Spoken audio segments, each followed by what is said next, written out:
Daniela? Dolores, wala na siya. Hindi pa patay ang anak ko. Hindi!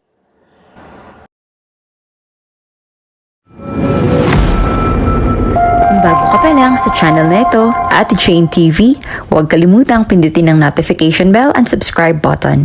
Sana po hindi naman malaking abala sa inyo ang pagpindot ng subscribe button dahil ang kapalit po nito ay ang pagsuporta para makapag-produce ng mga libreng stories sa mga channels ni Ate Jane. Maraming salamat! Si Danny ay isang dalagang simpleng namumuhay sa isang maliit at tahimik na bayan sa probinsya. Nakatira siya sa isang simpleng bahay na minana niya mula sa kanyang mga magulang na hindi man niya kadugo ay lubos naman ang kanyang pasasalamat dahil itinuturing siyang tila tunay na anak ng mga ito. Sa kabila ng pagiging payak ng kanyang pamumuhay, may angking talino at sipag si Danny na kinikilala ng mga tao sa kanilang lugar. Hindi hamak naman na kahit cashier siya, ay may dangal pa rin siya. Siya rin ay malapit sa kalikasan at madalas makikitang nag-aalaga ng kanyang mga halaman at hayop sa bakuran. Ngunit sa likod ng kanyang payapang buhay, may lihim siyang pangarap na makaranas ng mas malawak na mundo. Mas malawak na lugar para sa kanya at sa kanyang kinikilalang ina at mas lalong maabot ang mas mataas na layunin sa buhay. Si Dolores naman. Danny, i-check mo nga yung matanda doon sa table 6. Nakakainis, napaka-arte. Ang bahot, ang pangit na nga, ang arte-arte pa. Oh, sige, baka naman kaya namang idaan sa pakiusap tsaka hindi mo naman kailangang maging harsh. Pakiusap? Ako napipiko na ako, baka isaboy ko yung soup na hinihingi niya. Peste siya. Cassandra, wika ni Danny na mayroong pagbabanta sa tono. Tumaray na lamang si Cassandra at pumasok na sa kitchen kaya naman napagdesisyonan ni Danny na pumunta na sa table 6 kung nasaan ang matandang halos hindi na maipinta ang mukha.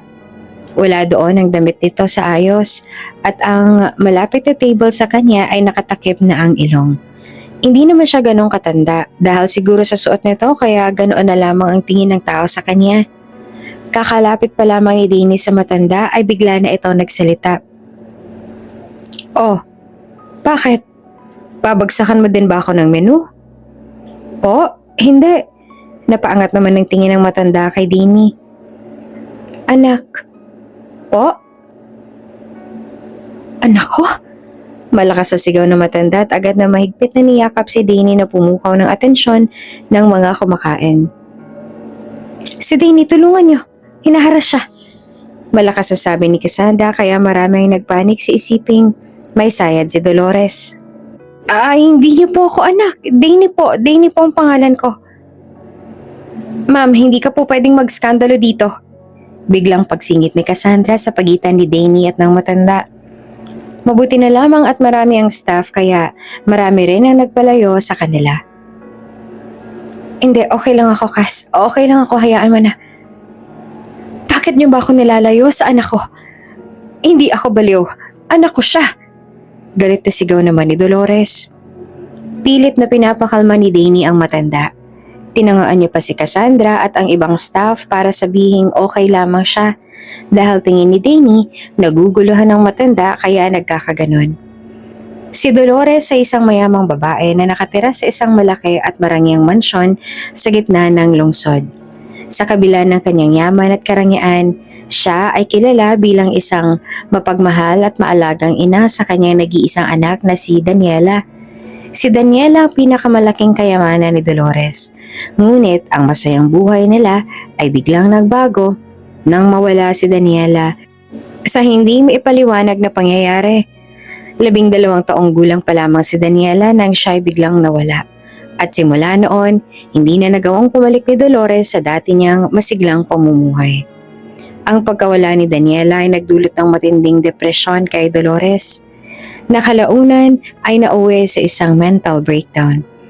Kahit na nasa ilalim siya ng pangangalaga ng mga doktor at umiinom ng mga gamot para sa kanyang kondisyon, ay may mga araw na hindi niya nagagawang sundin ang tamang pag-inom nito. Noong araw na iyon, hindi siya nakainom ng kanyang gamot. Kaya naman, Nung pagkakita ni Dolores kay Danny, ay nagsimulang maglitawan ng alaala ni Daniela na parang muling binuhay ang sakit at lungkot na matagal niya nang kinikimkim. Sa kabila ng kayamanan at karangyang pumapalibot sa kanya, si Dolores ay nananatiling bihag ng kanyang nakaraan. Nag-iisa sa loob ng malaki niyang mansyon, naghahangad ng isang sagot sa pagkawala ng kanyang pinakamamahal na anak. Kaya gano'n na lamang ang naging pag-iyak ni Dolores nang makita niya si Danny. Sa unang sulyap pa lamang tila may kung ano ng kirot na bumalot sa kanyang puso, na para bang pinukaw ang mga alaala na matagal niya ng pilit nililimot. Ang magkahawig nilang mga mata, maliwanag at puno ng pangarap, at ang paraan ng kanilang paggalaw ay tila muling nagbalik kay Dolores sa panahon kung kailan kasama pa niya ang kanyang nawawalang anak na si Daniela. Kahit ang ngiti ni Danny ay halos kopya ng kay Daniela, at ang bawat kilos ng dalaga ay parang multo ng nakaraan na biglang sumulpot sa harapan niya. Sa bawat segundo na pinagmamasdan niya si Danny, hindi mapigilan ni Dolores ang pagbuhos ng kanyang mga luha. Ang mga ito ay hindi simpleng patak lamang ng lungkot, kundi buhos ng mga damdaming matagal nang kinikimkim, pangungulila, galit, at pag-asang unti-unting nawawala. Paulit-ulit niyang binibigkas ang pangalan ni Daniela, habang nanginginig naman ang kanyang boses. Daniela, anak, ikaw ba to? Ikaw ba talaga? Tila isang ina na muling nakita ang nawalay na anak. Yakap ang kawalan at umaasa sa sagot na hindi niya kayang tukuyin. Si Dolores ay tila nawawala sa kanyang sarili. Ang kanyang itsura ay malayo na sa kanyang dating kaanyuan. Ang mga mata niya na dating maliwanag at puno ng buhay ay matamlay at malalim ang mga bagyong nararamdaman. Ang mga mata ay malalaki at parang walang kibo. Ang mga pilik mata ay mabigat, parang mabigat na ulap na sumasabay sa kanyang bawat hakbang. Ang kanyang balat na dating makinis at kutis porselana, ngayon ay malupit na at dulot ng pagod at kalungkutan. Ang mga pisngi niya, dating may kabighanian, ay malayo na sa dating hugis. Tila malalim na ang bakas ng mga pagluha at pangungulila. Ang buhok na dati naman ay maayos at napakakintab, ngayon ay magulo. Hindi na inaalagaang parang may isang masalimuot na damo na hindi na inaasikaso. Ang mga alon ng kanyang buhok ay halos hindi na makalala.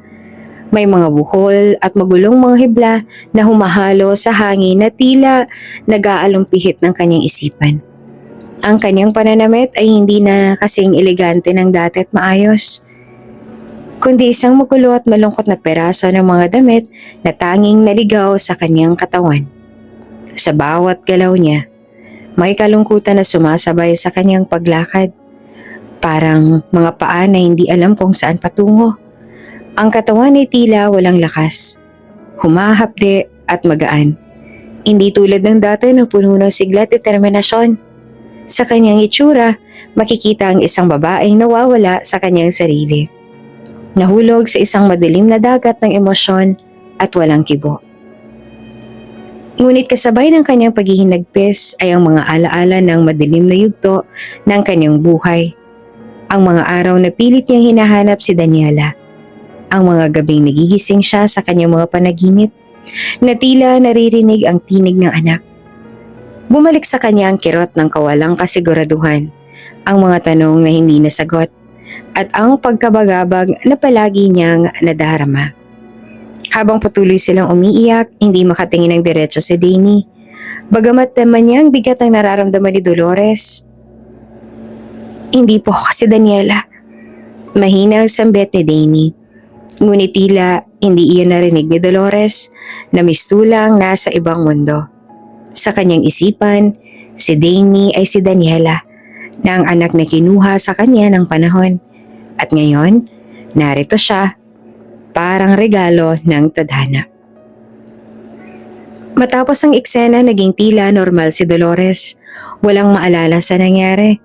Aktong magbabayad na si Dolores sa cashier, ay si Danny na ang nag-obliga na magbayad. Maraming salamat talaga, Iha. Ano ang pangalan mo ulit? Danny ho. Danny na lang pong itawag niyo sa akin. Pasensya ka na. Kung nabubuhay lamang talaga ang anak ko, baka magkaedad na kayo ngayon. Talagang nakikita ko ang anak ko sa'yo. Maraming salamat ulit. Sana po'y makita niyo na siya. Maraming salamat. Paalam na. At muli, pasensya ka na sa kinilos ko. Naiintindihan ko po. Dumarami na nagdumarami ang tao, kaya naman tumulong na rin si Danny sa kusina, pero... Oh, Danny, wala na yung customer mo may tililing? Cassandra, customer natin yun. At isa pa, hindi tayo pare-pareho ng pinagdadaanan sa buhay, kaya wala kang pwesto para mag-judge ng tao. Oo mo, Danny. Biglang pumasok ang kanyang amo na hindi naman kunot noo, may invisible smoke din na lumalabas sa ilong na akala mo toro. Danny, halika nga rito, malilintikan ka talaga sa akin. Sigaw ng amo mula sa kusina, rinig sa buong kainan ng galit na boses na to. Ang mga ibang empleyado ay napatigil sa kanilang ginagawa at ang ilang mga customer ay napalingon, nagtataka sa nangyayari. Boss? Sagot ni Danny habang nagmamadaling lumapit. Hawak pa ang baso na niligpit niya mula sa isang mesa. Kita sa kanyang mukha ang kaba at pag-aalala. Anong nangyari at gumawa ka ng eksena kanina? Papansin ka ba talaga? Ang dami-dami mong ginagawa na ikinakahiya ko. Halos sumabog sa galit ang amo habang inilapag ng malakas ang isang tray ng plato sa counter. Hindi mo ba naisip na napahiya ako sa harap ng mga customers? Ha? Pangalan nitong restaurant ang dinungisan mo. Pasensya na po, boss. Mahinang sagot ni Danny. Halos hindi magawang tumingin ng diretsyo. Pasensya? Iyan na lang ba ang alam mong sabihin? Halos mag-echo ang boses ng amo sa buong kainan. Ilang beses na kitang sinabihan na ayusin mo ang trabaho mo. Pero anong ginagawa mo? Nagdadala ka ng gulo dito. Akala mo ba wala ako naririnig? Ang reklamo ng mga customer. Pati ba naman ang sigawan mo kanina? Narinig ng lahat? Papansin ka ba talaga? Pero boss, hindi ko naman po sinasadya. Hindi sinasadya? Palaging hindi sinasadya. Paano na lang kung mawalan tayo ng customers dahil sa'yo? Ang dami-dami mong sablay, Danny. Hindi lang ito ang unang beses na nagkamali ka. Pero ito, ang pinakapalpak. Anong akala mo? Madali ako makakahanap ng bagong customer pagkatapos ng kahihiyang ginawa mo? Si Danny namutla. Pilit pinipigil ang luha na gustong bumagsak mula sa kanyang mga mata. Ang kanyang mga kamay ay mahigpit na nakahawak sa kanyang apron. Habang ang ilang mga katrabaho niya ay nagkatinginan, halatang naaawa pero takot magsalita. Huwag kang umiyak-iyak dyan, hindi uubra sa akin ang drama mo. Dagdag pa ng amo. Halos tumuturo na ito sa mukha niya. Kung hindi mo kayang trabaho mo, umalis ka na lang. Hindi kita kailangan dito kung ganyan ka. Ayusin mo ang sarili mo, Danny. At huwag mo akong itest sa pasensya ko. Naiintindihan mo? Opo, boss. Mahinang sagot ni Danny, halos pabulong. Bago niya tuluyang ibinaba ang ulo niya, pilit niyang nilalabanan ng hiya at sakit. Ngunit ramdam niya ang mga mata ng mga customer at katrabaho na nakatuon sa kanya. Habang bumalik siya sa pagliligpit ng mga mesa, nararamdaman niya ang bigat ng kahihiyan at galit ng amo niya na para bang isang malamig na hangin na sumampal sa kanyang buong pagkatao. Ang tunog ng kanyang mga yapak ay mabagal at puno ng panghihinayang habang ang buong kainan ay nananatiling tahimik, puno ng emosyon na iniwan ng galit ng kanyang amo. Sa kabilang banda naman, pagkapasok ni Dolores sa kanyang malaking bahay, agad siyang sinalubong ng asawa niya si Herman, halatang pag-aalala sa kanyang mukha. Dolores, ano na naman ang narinig ko mula kay Nina? Umalis ka raw nang hindi nagsasabi, anong nangyari sa'yo? Ngunit hindi sumagot si Dolores agad. Sa halip, dumiretso siya sa sala. Inilapag ang bag sa sofa at huminga ng malalim. May kakaibang ningning sa kanyang mga mata. Ngunit halatang gulo pa rin ang kanyang isipan. Herman, bungad niya. Ang boses ay nanginginig sa damdamin. Herman, nakita ko siya. Nakita kong kumukha ng anak natin. Halos matulala si Hernan sa narinig. Anong sinasabi mo, Dolores? Sino? Ano bang nangyari? Sa kainan. May nakita akong babae. Hernan, ang mga mata niya, ang ngiti niya, lahat, para siyang si Daniela. Bumagsak si Dolores sa sofa. Ang mga kamay niya ay mahigpit na nakakapit sa laylayan ng kanyang bestida. Tila pilit pinipigil ang umaapaw na emosyon. Dolores. Mahinang tugon ni Hernan. Lumapit siya at naupo sa tabi ng asawa. Hinawakan niya ang kamay nito. Alam kong mahirap. Pero ilang taon nang lumipas. Wala na si Daniela. Hindi mo dapat ipilit na makita siya sa ibang tao. Huwag mo akong husgahan, Hernan. Hindi mo siya nakita. Isa pa, hindi pa patay si Daniela. Noong mangyari ang pagkasunog, walang katawan. Hindi patay si Daniela. Biglang balik ni Dolores. Puno ng gigil ang boses. Para bang muling nabuhay si Daniela sa harap ko. Hindi ako maaaring magkamali. Ang itsura niya, ang galaw niya, lahat ng yon ay paalala ng anak natin. Tahimik lamang si Hernan. Nakikinig habang si Dolores ay nagpatuloy. Hernan, hindi ko mapigilan ang sarili ko. Gusto kong yakapin siya. Gusto kong tanungin kung siya ba talaga si Daniela. Pero natatakot ako. Natatakot akong malaman na hindi siya ang anak natin. Pero papaano kung siya nga? Paano kung nagkamali tayo noon? Paano kung buhay pa nga si Daniela at siya yun? Dolores. Malungkot na sabi ni Hernan. Nangingilid ang luha sa kanyang mga mata. Alam kong hindi madaling tanggapin. Pero kailangan nating harapin ang katotohanan. Ilang taon nang lumipas. At kahit gaanong kasakit, dapat na tayo magpatuloy. Hindi lahat ng katulad ni Daniela ay si Daniela. Paano ako magpapatuloy, Hernan? Araw-araw nakikita ko siya sa isip ko. Naririnig ko ang tawa niya. Nararamdaman ko ang yakap niya. At ngayon nakita ko ang babaeng yun, parang binigyan ako ng dahilan para maniwala ulit. Hindi mo ba nararamdaman? Hindi ba nararamdaman ng puso mo na may pag-asa pa? Hinawakan ni Hernan ang kamay ng asawa. Pinipilit na palakasin ang kanyang loob. Dolores, hindi ko sinabing huwag kang umasa, pero ayokong masaktan ka ulit. Kung gusto mong alamin ang tungkol sa babaeng yun, sasamahan kita. Pero tandaan mo, mahal, hindi lahat ng nakikita natin ay totoo. Tumango si Dolores, ngunit malinaw sa kanyang mga mata na hindi niya kayang basta na lang bitawan ang pag-asang iyon. Sa gabing iyon, habang si Hernan ay nananatiling nag-aalala, si Dolores naman ay hindi mapakali. Sa kanyang isip, isang tanong lang ang paulit-ulit na sumisigaw. Paano kung siya nga? Pero may nabalitaan ako, Dolores. Tumawag sa akin ng manager ng kainan kung saan ka galing. Wala ka bang nasaksihan? May iskandalo raw na nangyari doon. Hindi naman nila matukoy kung sino dahil hindi naman daw mahalaga. Pero marami ang natakot. Kaya kailangan nating higpitan ng seguridad sa restaurant, Dolores. Seryoso nitong bungad. Halatang naiirita ngunit pilit na pinapakalma ang boses. Ngunit tila hindi man lang narinig ni Dolores ang sinabi ng asawa. Naupo siya sa sofa, tinanggal ang suot na sapatos at ibinagsak ang kanyang bag. Malalim ang kanyang hinga at may halong kaba at saya sa kanyang mga mata. Hernan, mahinang sabi niya, may panginginig sa kanyang boses. Hernan, hindi mo maintindihan. Nakita ko siya. Nakita akong kamukha ni Daniela. Natigilan si Hernan. Dolores, hindi ka sumasagot sa tanong ko. Anong ginawa mo sa kainan? Sinabi sa akin ng manager na halos magwala raw doon ng babae, pero ikaw, may ginawa ka man lang bang aksyon? Wala akong pakialam sa sinabi ng manager na yon. Sagot ni Dolores at biglang naging matalim ang kanyang tono. Ang mahalaga, Hernan, nakita akong isang babaeng kamukhang-kamukha ni Daniela. Parang siya talagang anak natin, para siyang muling nabuhay.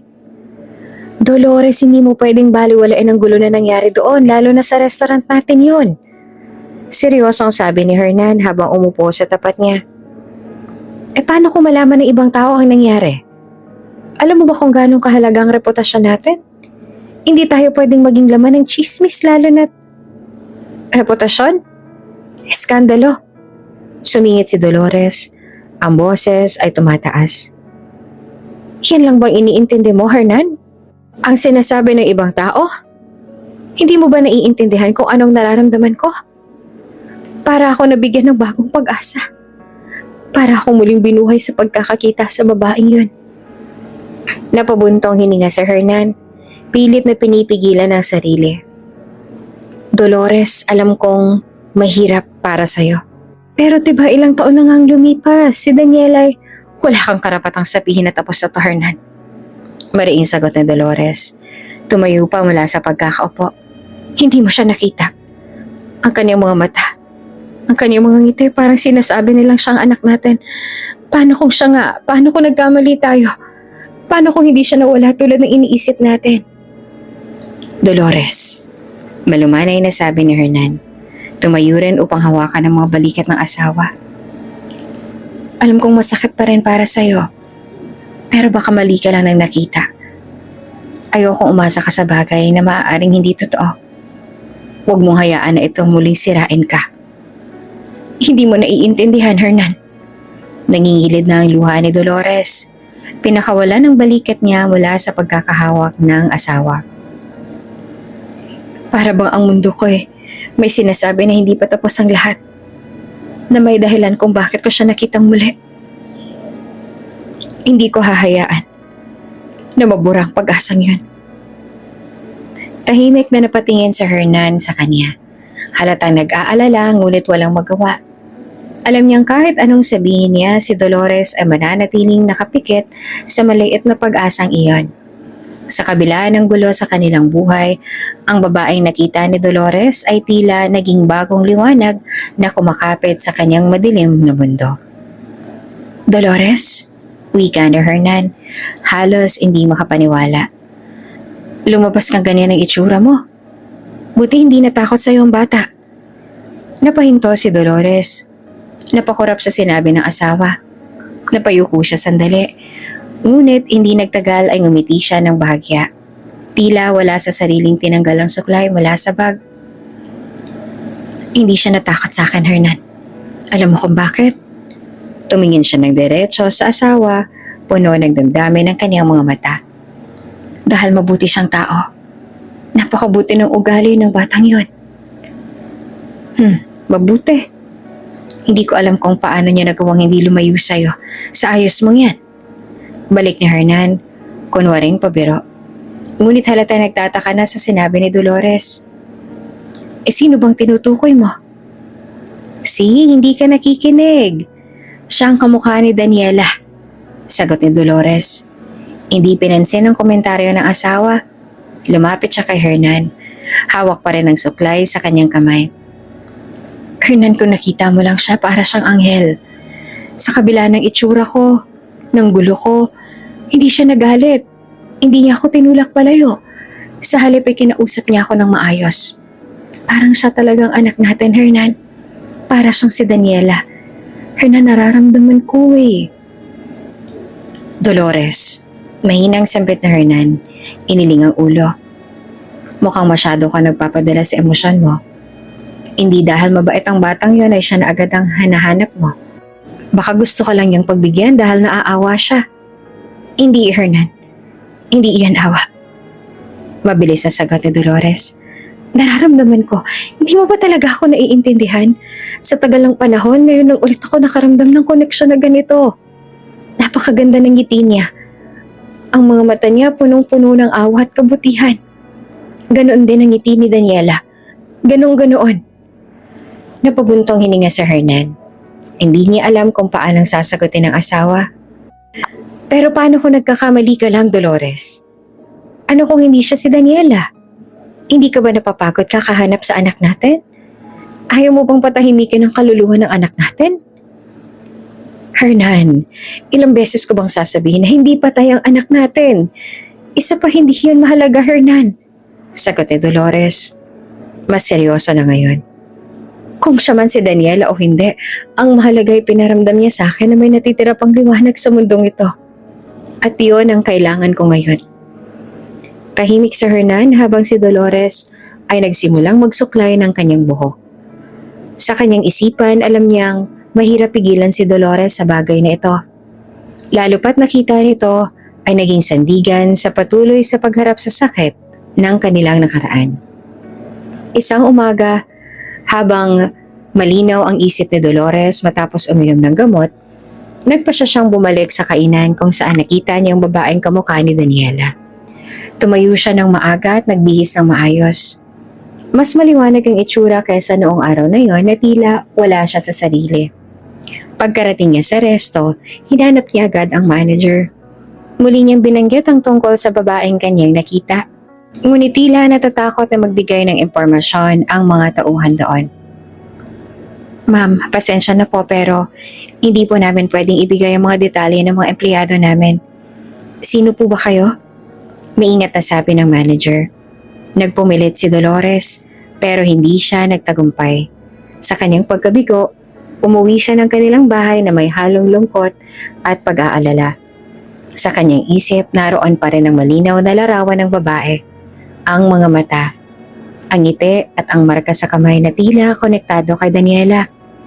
Pagpasok niya sa bahay, sinalubong siya ni Hernan. Dolores, saan ka na naman ba nanggaling? Sabihin ba sa akin ang totoo? Seryoso ang tanong nito. Bumalik ako sa kainan, Hernan. Sagot ni Dolores habang inaalis ang suot niyang coat. Kailangan kong makita ulit ang batang yon. Hindi mo ba naiintindihan? Siya ang nagbigay sa akin ng dahilan para maniwala ulit. Pero hindi sila tumutulong. Napapuntong hininga sa Hernan. Lumapit sa asawa at naupo sa tabi nito sa sofa. Dolores, ilang beses ko nang sinasabi sa iyo na hindi mo pwedeng ipilit na siya si Daniela. Ang nakita mo ay bunga lamang ng nararamdaman mo. Hindi mo ba naaalala kung ano nangyari noong araw na yon? Hindi ka uminom ng gamot, hindi mo kontrolado ang sarili mo. Tumigil si Dolores, tila napaisip. Herman, mahinang wika niya. Alam kong hindi ako nakainom ng gamot noon pero malinaw pa rin naman sa akin ang nakita ko, Hernan. Nakita ko ang kanyang kamay. May marka siya. Isang maliit na nunal sa gitna ng kanang palad. Alam mo kung saan pa meron nun, diba? Si Daniela, Herman. Ang anak natin. Napatigil pa si Hernan, napangiti sa asawa. Dolores, ang nunal ay pangkaraniwan lang. Hindi yun sapat para sabihin siya na nga. Pero paano kung siya nga? Paano kung siya nga yun? Bumalik ang gigil sa boses ni Dolores. Ayoko magkamali. Gusto kong malaman ang totoo. Kailangan kong alalahanin ang bawat detalye, Hernan. May sinabi siya noon pero hindi ko maalala. Hindi ko magawang buuin ang nangyari dahil hindi ako nakainom ng gamot. Ngunit ngayon malinaw ng isip ko. At sigurado ako sa nakita ko. Napahawak si Hernan sa noo. Baka sa mukha niyang pag-aalala. Dolores, kahit gusto kitang suportahan, paano kung mali ka lang? Paano kung naguguluhan ka pa rin dahil sa depression mo? Hindi mo ba ako pinaniniwalaan, Hernan? Tanong ni Dolores. Nagbabadyang maluha ang mga mata. Ako, ang ina ng anak natin. Ako ang nakakaramdam ng koneksyon, hindi ko kaya na pabayaan na lang ito. Tumayo si Dolores mula sa sofa at muling naglakad pabalik-balik sa sala. Kailangan kong balikan ang araw na yan. Kailangan kong alalahanin ang lahat ng nangyari mula sa mga boses, sa itsura niya, hanggang sa sandaling inabot niya ang supot ng pagkain. Ang kamay ni Hernan, ang marka. Tinitigan ni Herman ang asawa, ngunit hindi niya na siya kumibo. Alam niyang kahit anong sabihin niya si Dolores ay determinado sa kanyang isip. Sa gabing yon, pagkulong ni Dolores sa kwarto, pilit na inaalala ang detalye ng kanyang nakita. Gamit ang isang notebook, sinulat niya ang lahat ng naaalala, ang mga sinabi ng babae, ang ekspresyon nito, at ang natatanging marka sa kamay. Sa kabila ng lahat, may isang tanong na paulit-ulit na gumugulo sa kanyang isip. Paano? Kung siya nga talaga. Kinabukasan nagdesisyon si Dolores na muling bumalik sa resto. Ngunit sa pagkakataong to, mas maingat na siya. Nakausap niya ang ilang empleyado sa labas bago sila pumasok para sa shift nila. Sinubukan niya magtanong-tanong nang hindi halata. Pasensya na kung istorbo. Wika niya sa isa sa mga waiter na papasok pa lang. May nakita kasi akong batang babae dito. Kamukhang kamukha ng anak ko. May ideya ka ba kung sino siya? Napatingin ng waiter kay Dolores. Halatang nagdadalawang isip kung sasagot. Baka po si Tining tinutukoy nyo. Isa siya sa mga service crew namin. Danny. Oo, Danny nga ang pangalan ng batang yon. Ulit pa ni Dolores. Tila inuukit sa kanyang isipan ang pangalan. Narito ba siya ngayon? Pasensya na po, ma'am. Sagot ng waiter. Hindi ko po alam ang schedule niya ngayon eh. Nagpasalamat si Dolores at umalis. Ngunit hindi pa rin siya mapakali. Alam niyang kailangang makumpirma ang lahat ng detalye. Sa kanyang isipan, malinaw ang eksenang iyong babaeng inabot ang supot ng pagkain at ang marka sa kamay nito. Pag-uwi ni Dolores, nadatan niya si Hernan na abala sa pagbabasa ng pahayagan. Tumayo ito at agad siyang hinarap. Dolores, saan ka na naman galing? Tanong nito. Halatang pagod na sa mga ginagawa ng asawa. Hindi ba't ang sabi ko sa'yo, hayaan mo na lang ang bagay na yon? Nagiging delikado na ang ganito. Hindi mo ba naiintindihan, Hernan? Sagot ni Dolores, puno ng emosyon. Nakilala ko na siya. May pangalan siya. Danny. Danny ang pangalan niya, hindi ito imahinasyon lang. Totoo ang nararamdaman ko. Dolores. Mahinang tugon ni Hernan. Pilit na pinapakalma ang sarili. Kahit anong sabihin mo, hindi mo pwedeng gawing totoo ang hindi mo napatunayan. Isa pa nung nakita mo siya, hindi ka nakainom ng gamot mo. Anong magpapatunay na hindi ka nagkakamali? Natigilan si Dolores. Tila tinamaan ng sinabi ni Hernan. Ngunit mas lalo itong nagpalakas sa kanyang determinasyon. Tumayo siya ng matuwid at diretsyong tiningnan ng asawa. Hernan, kung hindi mo ako matutulungan, ako na lang ang gagawa nito. Kailangan kong alamin ang totoo. Kailangan kong makumpirma kung ang batang yun nga ay anak natin. Hindi mo ba nararamdaman? Hindi mo ba naiisip na may dahilan kung bakit ko siya nakita? Ano ba, Dolores? Wala na nga si Daniela. Patay na si Daniela. Patay na ang anak natin. Malakas na sampal ang natanggap ni Hernan mula kay Dolores. Manahimik ka.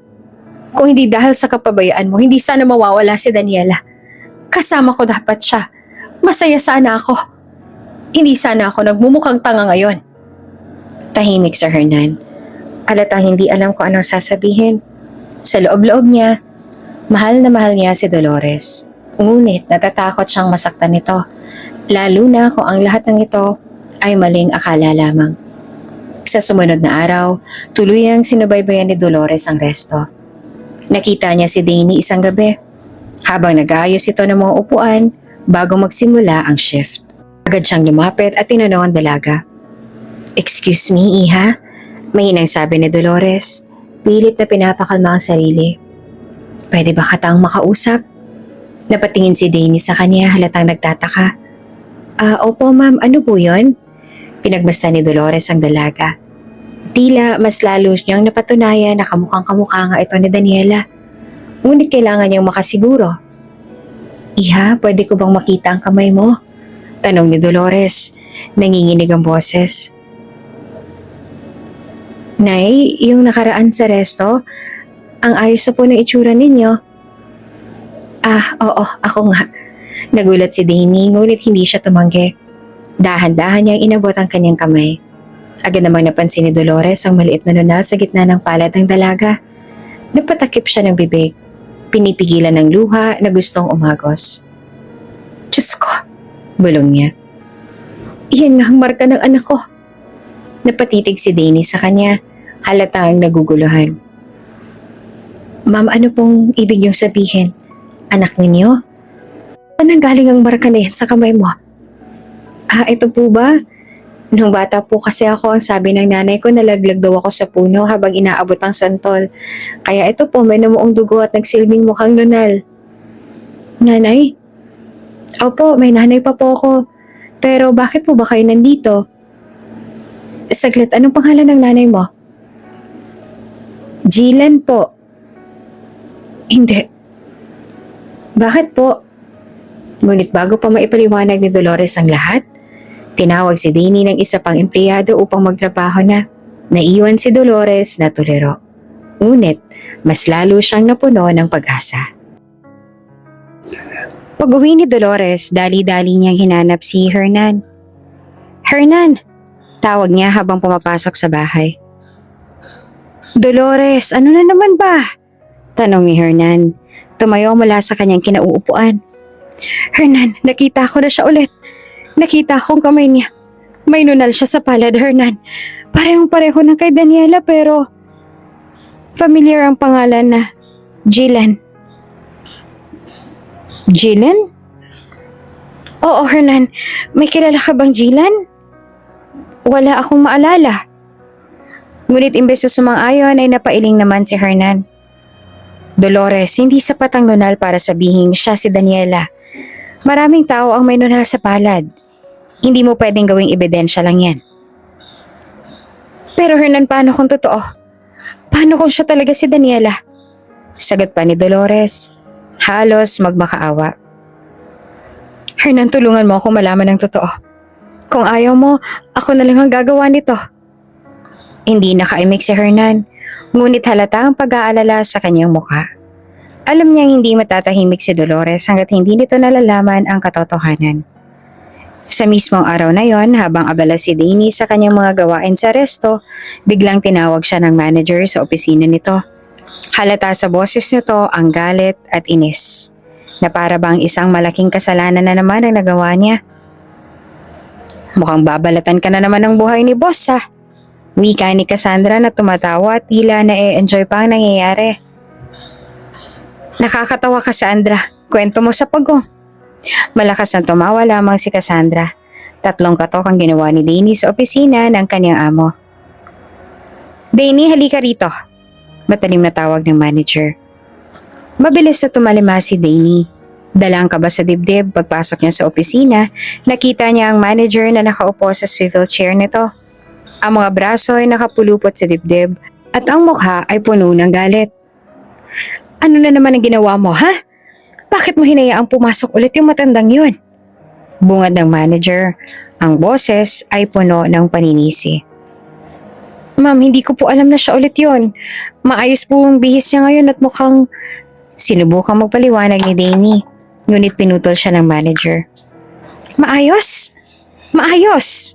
Sambit ng manager habang tumatawa na mapakla. Nagpauto ka na naman, Danny. Hindi mo ba natatandaan kung anong iskandalo ang ginawa ng matandang yon? Noong huling beses siyang pumunta dito. Hindi ba't ikaw ang dahilan kung bakit nagkaroon tayo ng reklamo mula sa mga customer? Napayuko si Danny. Pilit pinipigil ang luha. Pasensya na po, ma'am. Hindi ko po sinasadya. Hindi sinasadya? Sigaw ng manager. Tumayo at itinuro si Danny. Napansin mo ba kung paano ka tiningnan ng ibang customer? Alam mo ba kung anong sinabi nila tungkol sa resto natin? Na parang ito daw ang tambayan ng mga baliw.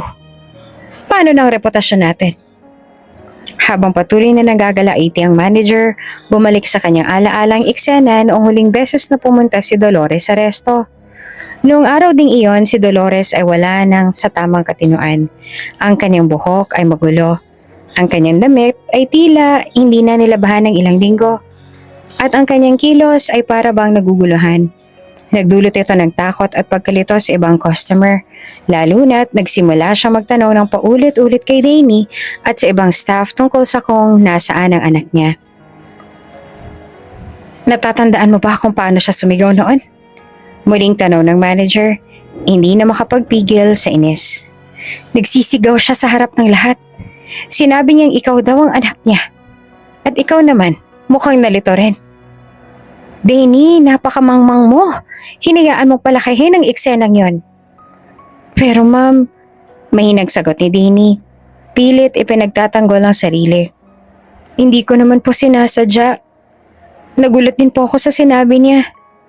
Gulat? Gulat lang ba ang dahilan mo? Eh paano ngayon? Paano nang tingin ng mga customer sa atin? Sabat ng manager. Hindi lamang ang manager ang nakaramdam ng galit kay Dolores. May ilang customer ang muling nakakita sa kanya nang bumalik siya sa resto na maayos na ang bihis. Ngunit Dahil natandaan nila ang iskandalo nung nakaraan, nagkaroon sila ng takot at pag-aalala. Hindi ba't itong matandang baliw na nagsisisigaw dito noon? Bulong ng isang babae sa kasama niyang lalaki habang nakaupo sa isang mesa. Oo nga, akala ko naman hindi na siya babalik. Sagot pa ng lalaki. Sinipat si Dolores mula ulo hanggang paa. Mukha namang maayos na ngayon, pero hindi ko pa rin siya mapagkakatiwalaan.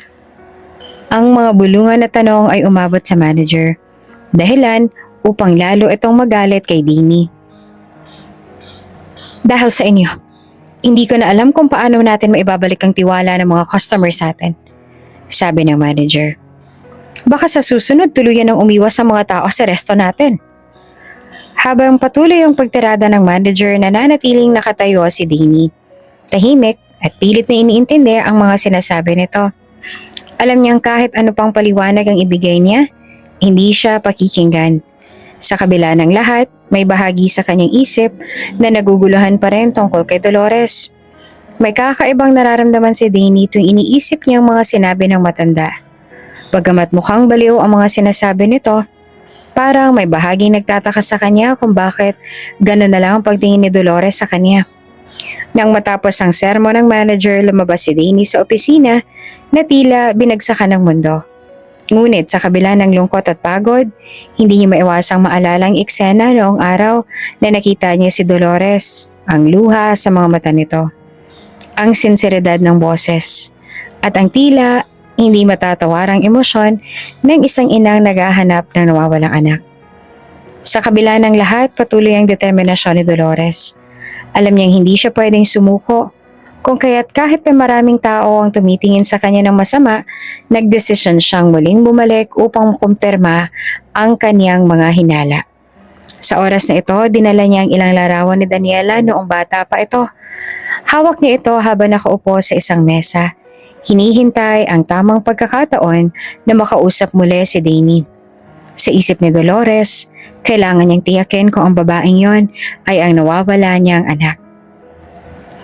Pagkatapos ng matinding sermon at paninisi sa lahat ng nangyari sa resto, nagdesisyon ng manager na tuluyan ng tanggalan si Dani sa trabaho. Tumayo ito mula sa kanyang kinauupuan at mariing tumingin kay Dani na tila ba walang naramdamang awa o simpatiya. Dani, hindi ko na kayang tiisin ang mga kalokohan mo. Ilang beses na kitang binibigyan ng pagkakataon pero anong nangyari? Perwisyo lang ang dinudulot mo dito sa resto. Pinagtiisan kita dahil akala ko may pag-asa ka pang matuto. Pero wala kang ginawa kundi sirain ang reputasyon natin. Bulyaw ng manager habang naglalakad pabalik-balik sa opisina nito. Ma'am, patawad po. Wala po akong intensyon na magdulot ng gulo. Gagawin ko po ang lahat para makabawi. Huwag niyo lang po akong tanggalin. Pagsusumamo pa ni Dani, nangingilid ang luha habang nakatayo sa harap ng manager.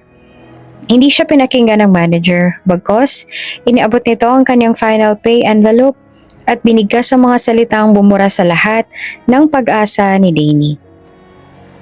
Simula bukas, hindi ka na empleyado rito. Ayusin mo na mga gamit mo. Ayoko nang makita ang mukha mo dito ulit. Hindi niya kayang tanggapin ang desisyon ng manager. Para kay Dani, ang trabahong yon ang tanging bumubuhay sa kanya at sa kanyang pamilya. Kaya't sa kabila ng kahihiyan at sakit, lumuhod siya sa harap ng manager at nagmakaawa. Ma'am, maawa po kayo sa akin. Kailangan ko po ng trabahong to. Wala na po akong ibang inaasahan. Lumuluhang sambit ni Dani habang nakaluhod sa sahig. Pinipilit niyang abutin ang kamay ng manager. Ngunit iniwas ito ang kanyang kamay at tumingin sa kanya ng may matinding pagdaramdam.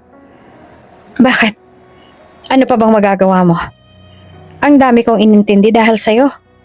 Kung wala ka rito, baka mas maayos pang operasyon ng resto. Hindi ko kailangan ng isang empleyadong puro problema ang dala. Sagot ng manager, walang kahit anong pag-aalala sa kanyang boses. Ma'am, bigyan niyo pa po ako ng isa pang pagkakataon. Pangako po, babawi ako. Magpapakabait po ako at sisiguraduhin kung hindi ko na kayo magkakaroon ng problema dahil sa akin. Patuloy na pakiusap ni Dani. Ang kanyang boses ay puno ng paghihirap at desperasyon. Imbes na pakinggan ang kanyang pagsusumamo, kinuha ng manager ang isang pitsil ng malamig na tubig na nakapatong sa mesa at ibinuhos ito sa ulo ni Danny. Nagulat ang dalaga sa biglaang lamig na bumalat sa kanyang katawan at ang mga luha niya ay tila natigil saglit dahil sa pagkabigla. Danny, pigilan mo na ang drama mo. Hindi mo ako madadala sa iyak-iyak na yan. Sabi ng manager, ang boses ay puno ng galit. Wala akong pakialam sa mga problema mo sa buhay. Maghanap ka na lang ng ibang mapagkakakitaan. Pero dito, tapos na ang kwento mo.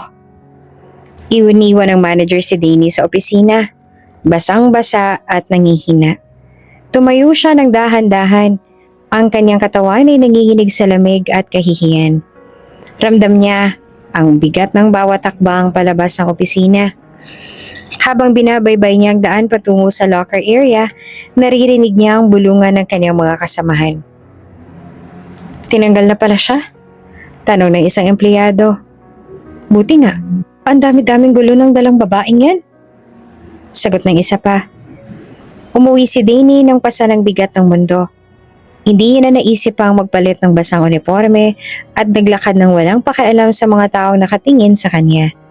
Sa kanyang isipan, paulit-ulit niyang iniisip ang mga sinabi ng manager. Paano na ako? Kami ni nanay.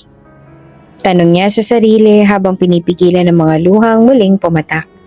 Sa kabila ng kanyang kahihiyan, pilit niyang iniisip kung paano siyang babangon mula sa nangyari.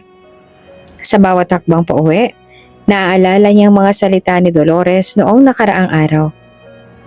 Ang bait mo anak. Ikaw ang tipo ng tao na hindi kayang saktan ng iba. Oo nga't hindi kita lubos na kilala. Bukod sa kahawig mo ang anak ko, nakikita kong may mabuti kang puso na bihirang meron ng tao. Ang mga salitang yon ay nagsilbing maliit na liwanag sa kanyang nagdidilim na mundo. Ngunit kahit iyon, hindi sapat para tanggalin ang sakit na kanyang nararamdaman. Sa kabilang dako, si Dolores ay abala sa pagbabalik sa resto upang hanapin muli si Danny. May dalang mga lumang larawan si Dolores na ipapakita kay Danny upang kumpirmahin ang kanyang hinala. Sa kabila ng mga balitang naririnig niya tungkol sa iskandalo, hindi ito naging hadlang upang hanapin ang sagot ng kanyang mga tanong. Danny, kailangan makita ko ulit siya. Siya na nga ba?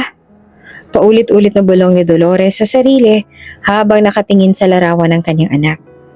Ang desperasyon niya ay nagbibigay ng lakas upang harapin ang takot at pagdududa ng ibang tao sa kanya.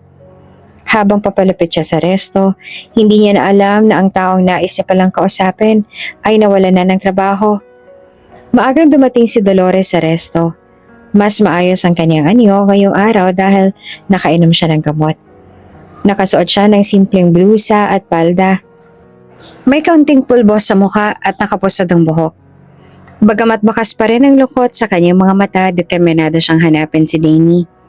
Hawak niya ang isang lumang album at sa bawat pahina nito ay mga larawan ni Daniela, ang anak na nawala. Pagpasok niya, agad siyang napansin ng ilang empleyado. Ang ibang mga customers ay nagbulungan. Kaya natatandaan pa rin ang eksenang ginawa niya noong huling pumunta siya roon.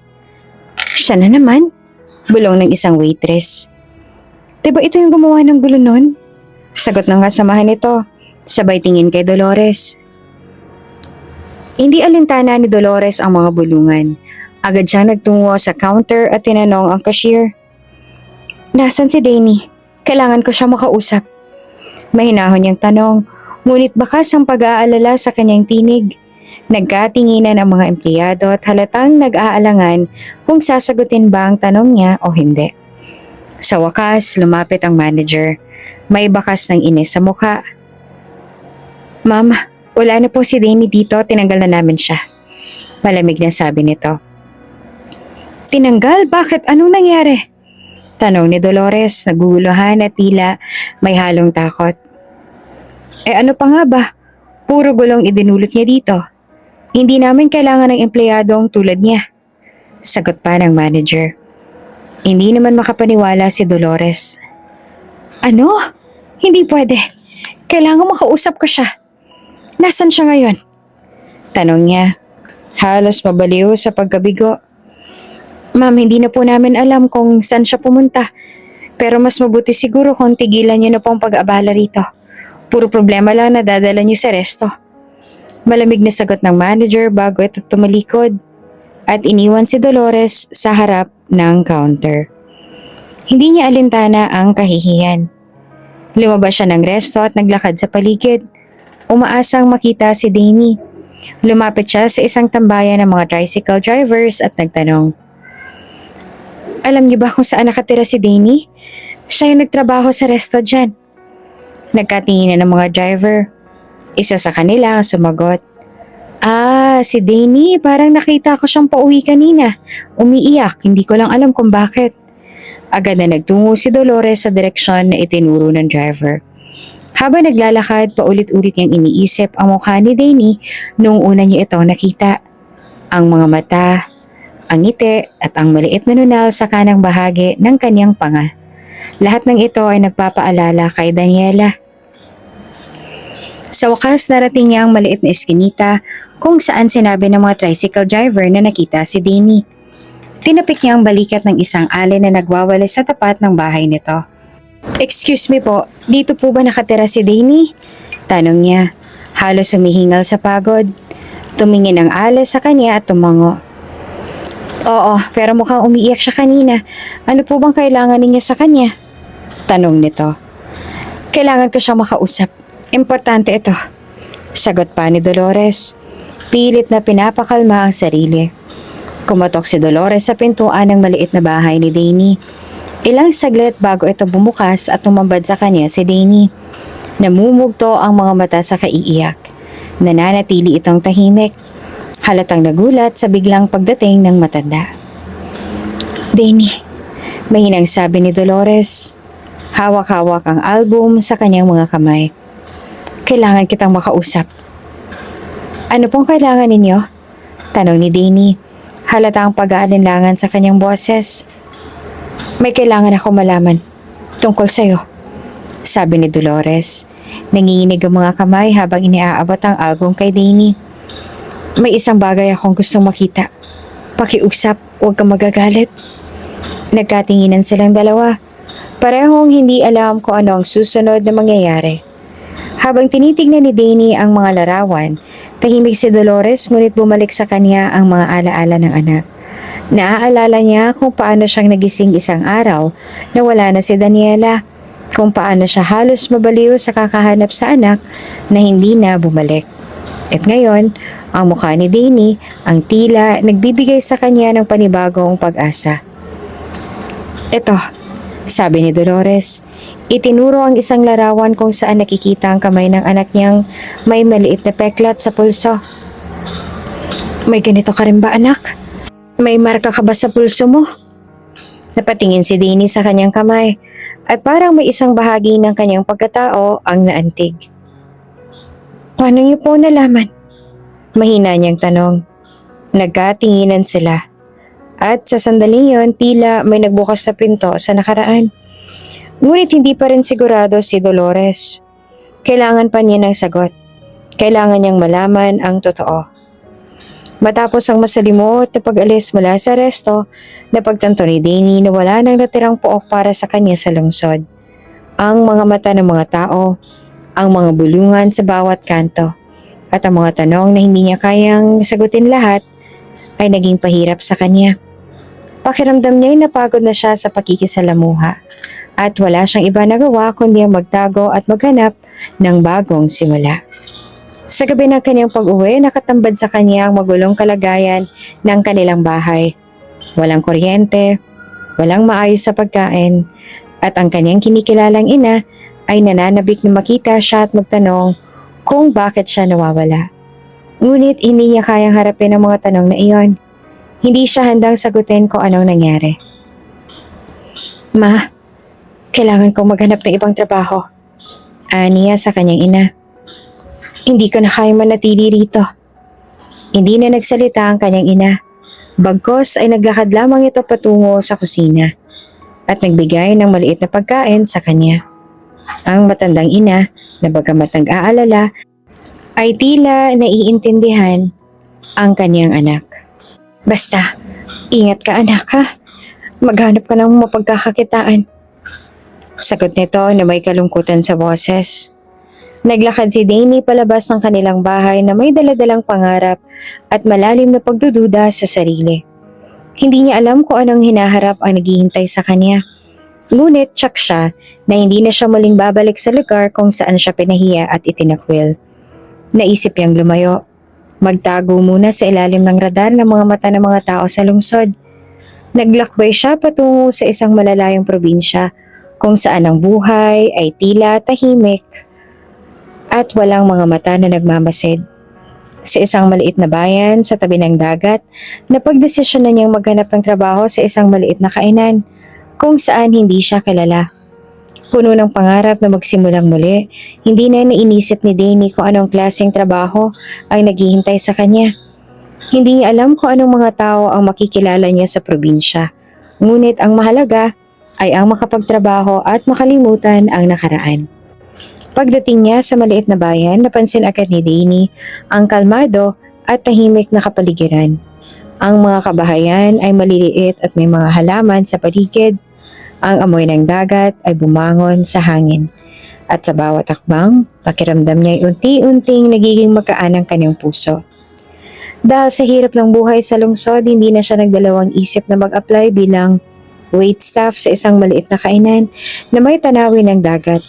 Hindi siya umaasa ng magarbong trabaho. Ang tanging layunin niya lamang ay ang makapagtrabaho ng payapa at hindi magdala ng gulo. Sa unang araw niya sa kainan, nandoon ang matinding takot sa puso ni Danny. Hindi pa siya sigurado kung magiging magaan ang buhay dito o kung magkakaroon pa siya ng mga bagong kalbaryo. Ngunit isang bagay ang malinaw sa kanya. Kailangan niyang magbago at magsimula ng bagong kwento.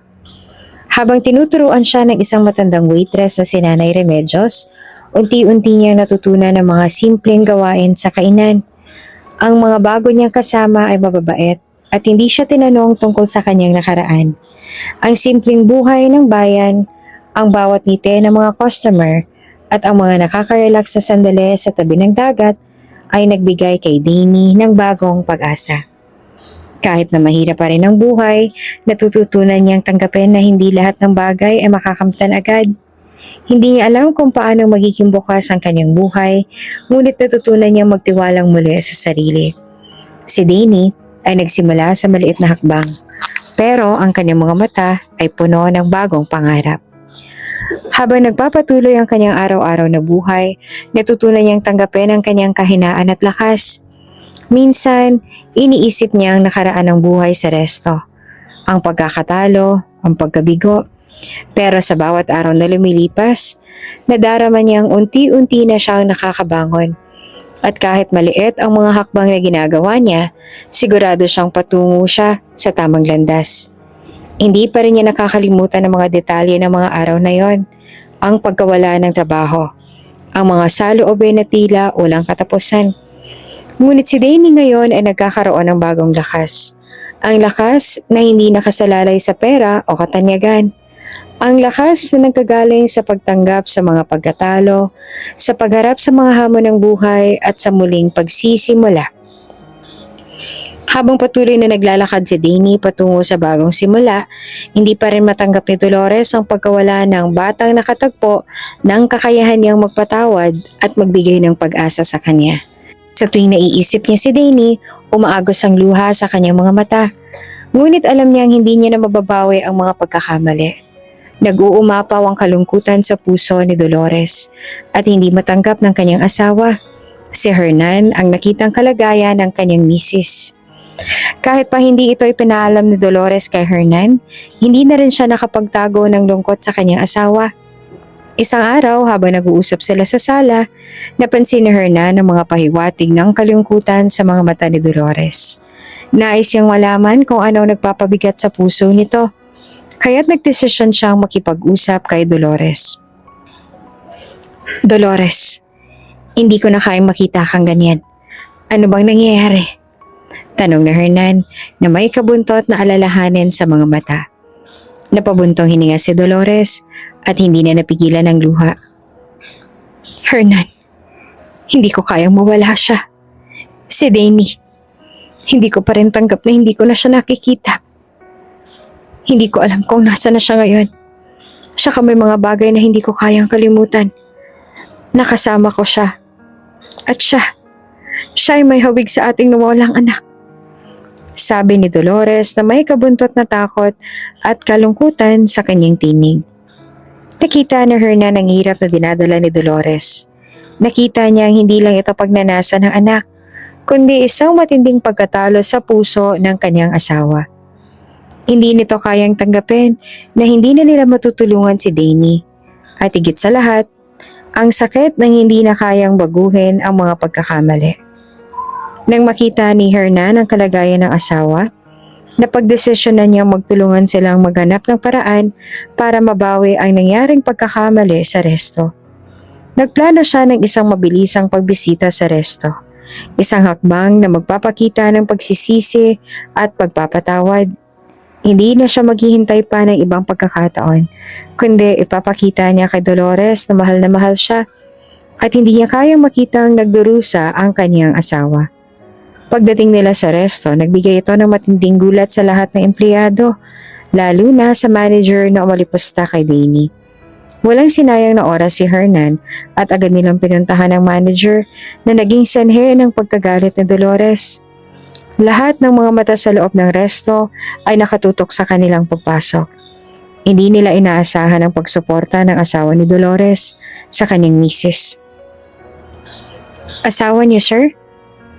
Oo, bakit? Ma'am, sorry po. Ano nangyari dito at bakit may ganitong klaseng eksena? Tanong ni Hernan sa manager na napansin nilang nakatingin ng may takot sa kanila. Agad na nagsalita si Dolores. Bakit ganun ang ginawa niyo sa batang yon? Hindi ba't mali ang mga ginagawa ninyo? Hindi lang basta empleyado si Danny. Napakarami niyang naiambag sa trabaho at respeto. Lumingon si Hernan sa manager. Ang mga mata nito ay puno ng galit. Hindi ko papayagan na makapang-api ka pa ng ganito. Tinanggal mo siya ng walang pakundangan. Hindi mo siya binigyan ng pagkakataon na ipaliwanag ang sarili niya. Hindi ko ito papayagan. Isa pa, sino ka para magdesisyon ng tatanggalin? Sir, I did what's best for the restaurant. Pero hindi kasama doon ang pagtanggal ng karapatan ng isang taong kumita. Sa ginagawa mo, mas pinapakita mo lang na hindi ka karapat-dapat sa resto. Dahil sa takot at pagkatalo, nagmakaawa ang manager. Pasensya na po, sir, ma'am. Hindi ko na po kayang humarap kay Danny. Nais ko lamang po na matapos ang mga issue sa resto at wala pong mangyaring gulo. Patawad po. Patawad po sa pagkakamali ko. Hindi na nag-atubili si Hernan. Kung hindi ka magbabago, aalis ka dito. Ibinubulong mo pa sa lahat ng tao mo mga kasiraan ni Danny. Kaya't kailangan mong humarap sa consequences ng iyong ginawa. Hindi kami tatanggap ng ganitong klaseng ugali sa aming lugar. Ang manager na humihikbi na ngayon ay lumuhod at nagmamakaawa kay Hernan at Dolores. Patawarin niyo po ako. Hindi ko po naisip na magiging ganito ang lahat. Napakatamad ko po. Nais ko lang pong maitama ang lahat. Nag-isip sandali si Hernan at Dolores. Binigyan nila ang manager ng isang pagkakataon, ngunit may kondisyon. Isa na lang ang pagkakataon mo. Magbago ka at ipakita mo sa amin ang tunay na pagsisisi mo. Sumang-ayon ang manager sa kondisyon at nangakong babaguhin ang kanyang mga gawain sa resto. Matapos ang insidenteng ito, nagpatuloy ang buhay ni Dolores at Hernan. Bagamat hindi nila nakaya pang bumalik si Danny sa kanilang buhay, nagpatuloy silang magtulungan para makabawi at ipakita ang tunay na pagmamahal sa isa't isa. Nagkaroon sila ng mas matinding pagpapatawad at mas lumalim ang kanilang pag-unawa sa mga pagkakamali. Habang ang mga nangyari sa resto ay unti-unting nagiging bahagi ng nakaraan, isang hindi naman inaasahang pangyayari ang magpapabago sa buhay ni Danny. Isang araw nakatanggap siya ng tawag mula kay Gilla, ang matandang babae na nag-alaga at tumulong sa kanya mula nang mawala ang kanyang tunay na ina. Si Gilla na naging parang ina na rin sa kanya ay nagkasakit at hindi nakayanan ng bigat ng kalusugan nito. Nay, anak, umuwi ka na dito. May kailangan akong sabihin sa'yo. Dahil tanging si Danny na lang ang natitirang malapit kay Jilla, nagdesisyon siyang magbalik at muling maglingkod sa kanya. Iniwan niya ang kanyang trabaho at ang bagong simula upang tugunan ang pangangailangan ng matanda. Muli niyang binalikan ang tahanan nila ni Jilla, isang simpleng bahay sa gitna ng isang tahimik na bayan. Habang naglalakad siya pa uwi, hindi maiwasan ni Danny na magbalik tanaw sa lahat ng nangyari sa kanyang buhay. Puno ng kalungkutan at sakit. Ngunit natutunan niyang tanggapin ang mga pagsubok. At sa kabila ng lahat ng yon, si Jilla ang natira ng iyong pamilya at hindi siya titigil sa pagtulong dito. Pagdating ni Danny sa bahay ni Jilla, nakita niyang mahina at halos hindi na makabangon ng matanda. Nag-aalala siya at agad na nilapitan si Jilla na siyang nagbigay sa kanya ng bagong pag-asa at lakas. Nay, huwag kang mag-alala, nandito ako. Tutulungan kita. Ang mga salitang binitiwan ni Danny kahit na puno ng pagod at lungkot sa kanyang mga mata. Mabilis ang nasikaso ang mga pangangailangan ni Jilla. Binantayan niya ito ng maigi at inalagaan tulad ng isang ina sa kanyang anak. Kailangan nilang magsikap magkasama dahil ito lang ang natirahan nilang dalawa. Danny, pasensya na at maraming salamat ha. Alam ko na marami kang sakripisyo at hindi ko nais na maging pabigat sa'yo pero ikaw na lang ang natira sa akin.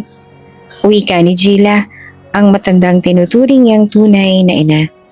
Napansin naman ni Danny ang hirap at kalungkutan sa mga mata ni Jilla, kaya't ipinangako niyang magiging matatag siya. Huwag ka mag-alala, Nay.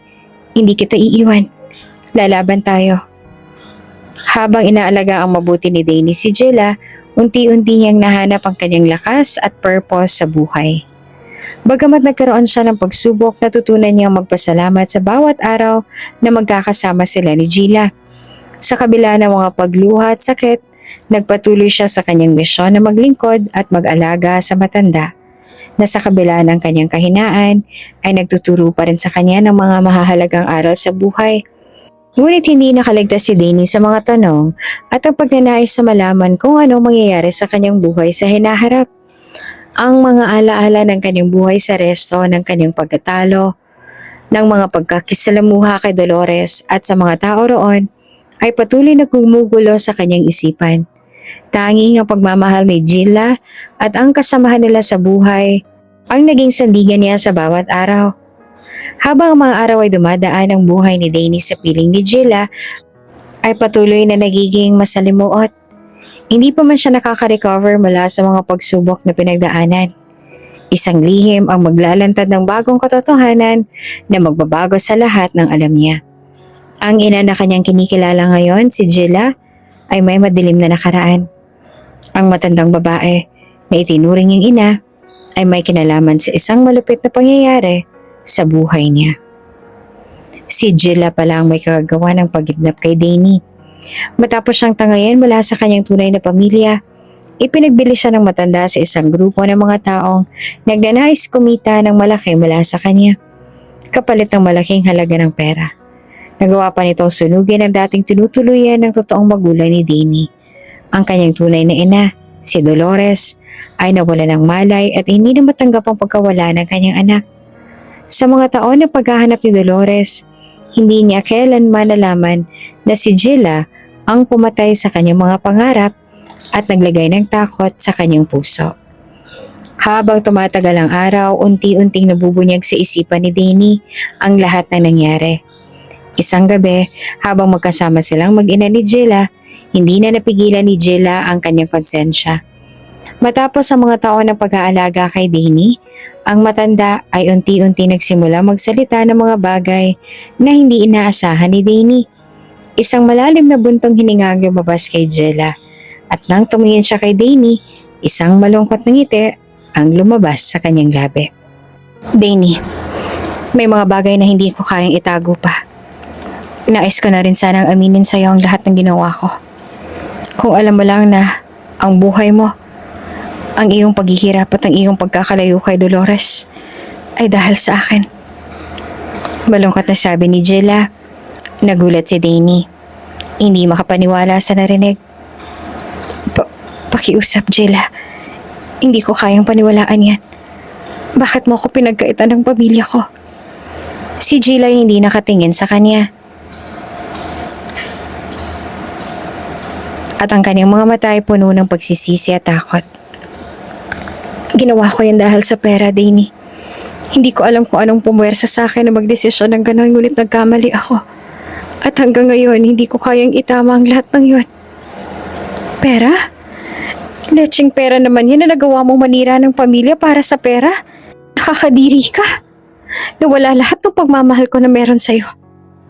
Danny, huwag mo akong tawagin sa pangalan na yan. Hindi ako si Danny. Kinasusuklaman kita. Halos hindi makahinga si Jilla sa narinig dahil minsan hindi siya pinagsalitaan ni Danny ng ganon.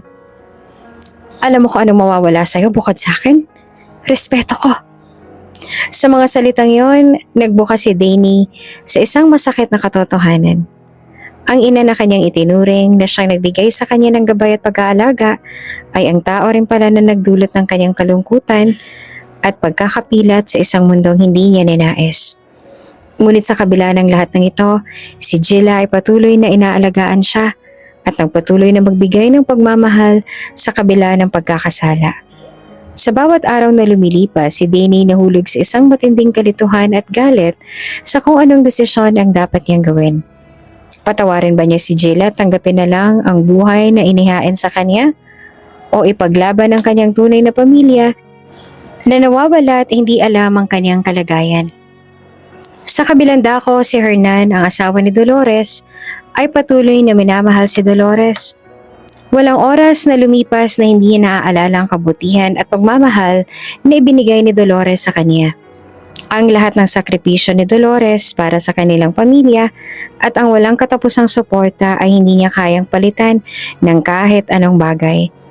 Ang tanging tinitibok ng kanyang puso ay ang kanyang asawa, si Dolores, at walang ibang babae na makakasingit sa kanyang puso. Gayunpaman, may isang tao na patuloy na nangungulit at nagtatangkang agawin si Hernan mula kay Dolores, ang dating maid, si Lourdes, ang dating kasambahay ni Dolores. Hindi matanggap na tanging si Dolores lamang ang minahal ni Hernan. Mula nang dumaya siya sa kanilang tahanan dahil sa isang hindi pagkakasunduan, naging masukit siya sa pagtatangka na magbalik loob kay Hernan. Umaasang makuha ang kanyang pansin at pagmamahal. Nakaramdam si Lourdes ng matinding inggit kay Dolores at patuloy na nagsagawa ng mga paninira laban kay Dolores. Ipinapaabot kay Hernan ang mga maling akusasyon tungkol sa asawa nito na may mga pagtatangka umano si Dolores sa pagkakaroon ng ibang lalaki. Subalit, hindi ito pinaniwalaan ni Hernan. Tanging si Dolores lamang ang nararapat sa kaniyang puso at wala nang iba pa. Sa bawat kwento ni Lourdes, hindi siya tinatablan. Walang bisa ang mga paninira ng babae at walang halaga sa kanyang mga paratang. Alam ni Hernan na si Dolores lang ang kanyang minamahal at hindi siya kayang gawing instrumento para pagkawang-gawa sa kanyang sariling mga ambisyon. Sa isang gabi na magkasama si Hernan at Dolores sa kanilang tahanan, muli nilang napag-usapan ang kanilang buhay at mga nangyari. Si Dolores na hindi pa rin nakaka-move on mula sa pagkalas kay Danny ay nagsimula na rin magtanong tungkol sa mga nangyari sa kanya at sa kanyang mga pakiramdam. Nakita ni Hernan ang kabutihan sa puso ng kanyang asawa at inisip ang mga susunod na hakbang sa kanilang buhay.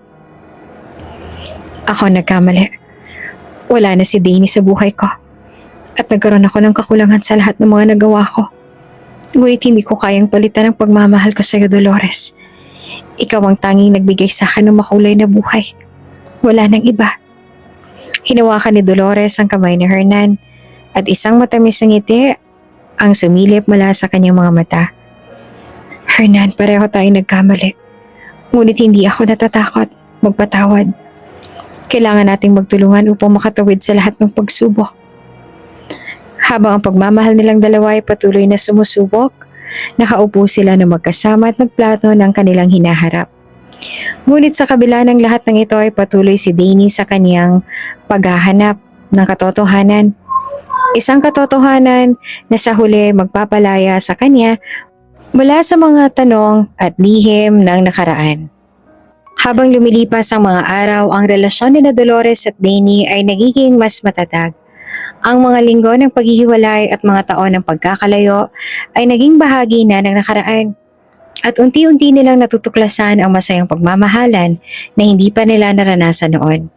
Sa mga araw na magkasama sila, hindi maiwasang magkwentuhan ni Dolores at Danny tungkol sa mga bagay na namiss nilang gawin sa mga nakaraang taon.